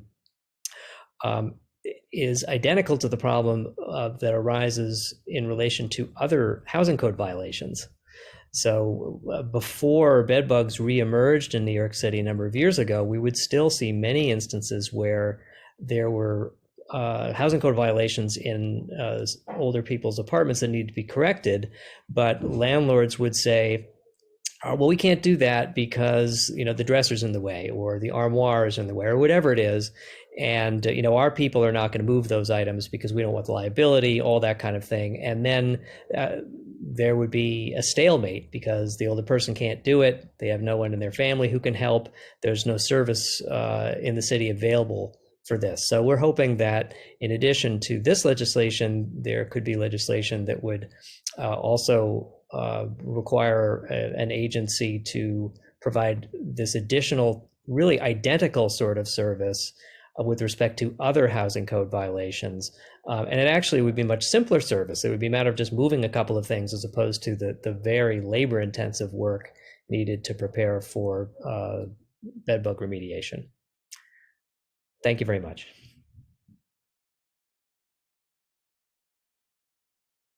Thank you for your testimony. I would like to now call on Gil Bloom to testify. Time starts now. Hello, good day. My name is Gil Bloom. I'm representing the New York Pest Management Association. I'm also the owner of Standard Pest Management, a New York-based firm doing business since 1929.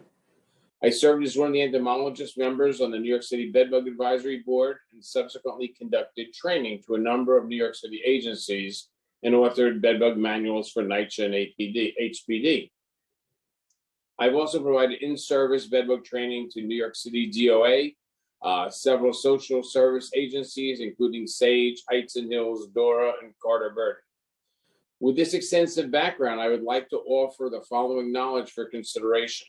I would add that bedbugs can be especially problematic for seniors as they tend to react less to bites and they may not see them as well. Furthermore, they may become reservoir units affecting other units, and in addition, they may be denied health and other aids due to the presence of bedbugs. Perhaps the single most important aspect of addressing bedbugs is that successful management lies in the details, and that while the macro level of prep needs to be addressed, such as limited moving of furniture and in some cases deep cleaning, it is frequently the lack of micro level assistance that results in laughing bedbugs and inevitable reinfestation, much to the dismay of all concerned, residents, neighbors, pest management, and property management alike. The second biggest issue I've observed over the years is the lack of bedbug knowledge and basic preparation protocols among the assorted vendors and ad hoc prep persons. I have seen and reviewed successful cases of assistance, but far too often am aware of situations that leave much to be desired. Excuse me. In that they exacerbate the situation through unintentional spread, overlooking the important basic best practices, thereby providing for a false sense of required preparation, the unnecessary discarding of items, and at worst, illegal, unsuccessful, and dangerous placement of items in plastic bags with insecticide strips. If this proposed legislation is going to have a measurable positive outcome on bedbug management for those in need of assistance, it must be guided by sound entomological protocol and best practices, which should be consistent but evolving in accordance with new bedbug control practices. The goal is not to make pre-treatment assistance more difficult, but rather have it provide for truly effective steps in regard to the non-chemical aspects required for successful bedbug remediation. As an example, I've attached a recent research which I was a reviewer for, which addresses the occasional extent to which the assistance may be needed. The link is included on the document I provided. It's How to Get Bedbugs Out of Your Belongings by Cornell Community IPM Program. Ergo, I recommend the establishment of a limited oversight group comprised of health, aged, pest management, a representative of Cornell Community IPM Program, and a social work practitioner. The goal of this group would be to establish base guidelines and best practices to which all funded services would have to abide by. In addition, this information should be made available to all New Yorkers and stakeholders, regardless of socioeconomic status, as bedbugs do not discriminate. Our concern is that misguided attempts at assisting people only exacerbates and spreads the problem. The inaccurate information, such as bedbugs jumping, which they do not jump, they do not fly, only creates a worse scenario. It's important to deal with a bug. You have to deal with it at the bug level to begin with, and then move up through the different agencies. Thank you.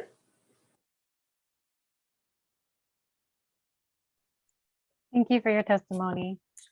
At this time, if your name has not been called and you wish to testify, please raise your hand using the Zoom raise hand function. Seeing no raised hands, Chair Chin. Oh, Yeah, I wanted to please thank all conclude the the public panelists. testimony.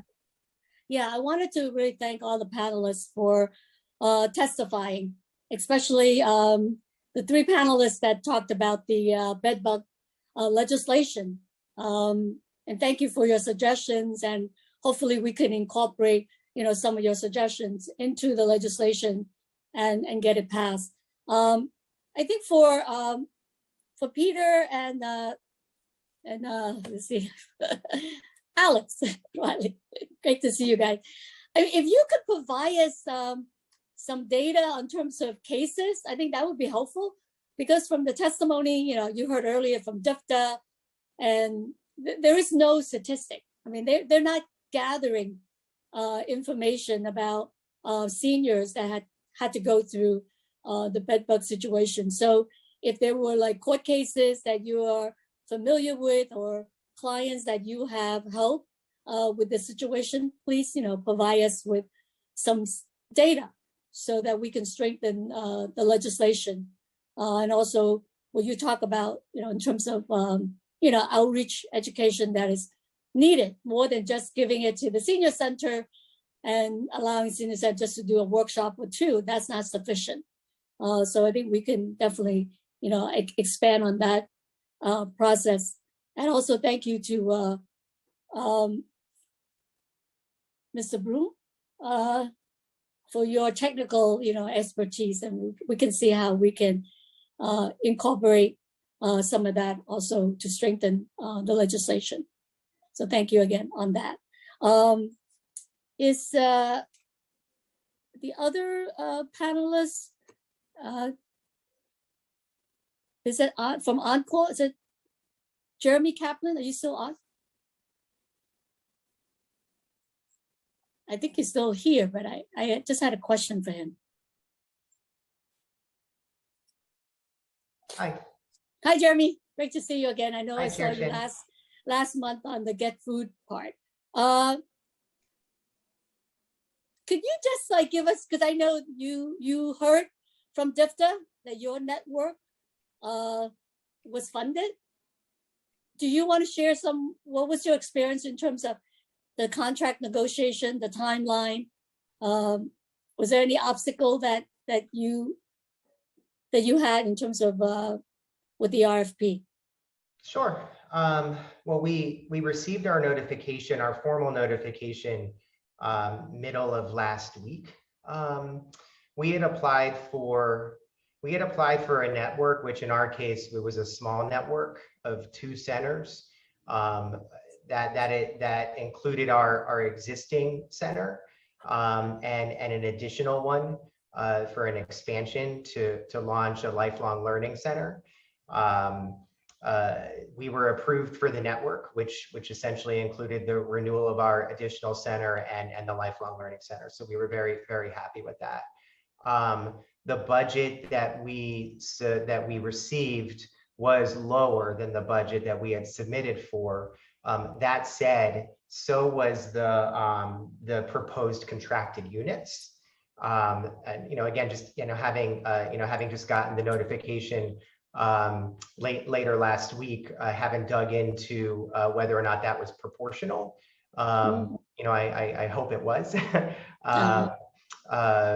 But we were asked to turn things around in 7 days, and we told our friends over at DFTA that we would definitely need more time, particularly around some of the facility and leasing issues that we're looking into related to this expansion. We are hoping that we will be afforded that additional time. Oh, so they haven't gotten back to you yet? Well, I just put in the request earlier this morning. So okay. Yeah, I think our 7 days is up on Wednesday or something of this week. So. Well, the commissioner said that she will grant extension. When I'm very hopeful. needed. I'm very hopeful that we'll get some more time to deal with those negotiations. Okay, so that's good. But so you said that the budget is less but you also, the contract, the number. Yeah, the budget Uh, was less, but the units, it appeared to me were less proportionately in our case. Again, I need to dig into the numbers to verify that. Okay. I think one of the questions that I asked the commissioner earlier, I don't know, provider would think about in terms of budget that would calculate as a per person cost versus, you know, like what the commissioner was talking about right now, they use like cost for meal, cost for this and that. But like with DYCD and, you know, for youth programs, or they have a per student cost, like for after school program and summer program. I guess in the future, they will look at to see whether that is also feasible for seniors, like a per cost Yeah, per seniors, you know. I think that would be super helpful. And in fact, in the RFP, there was a reference to an average cost per senior, which is what we use to base our budget off of. You know, the RFP also made it clear that was just the average, and that some awards may be above or under that. But we found that super helpful when constructing our budget for the RFP. Okay, great. Thank you. Is Thank you. Philip, thank you. Is Philip Chong still on?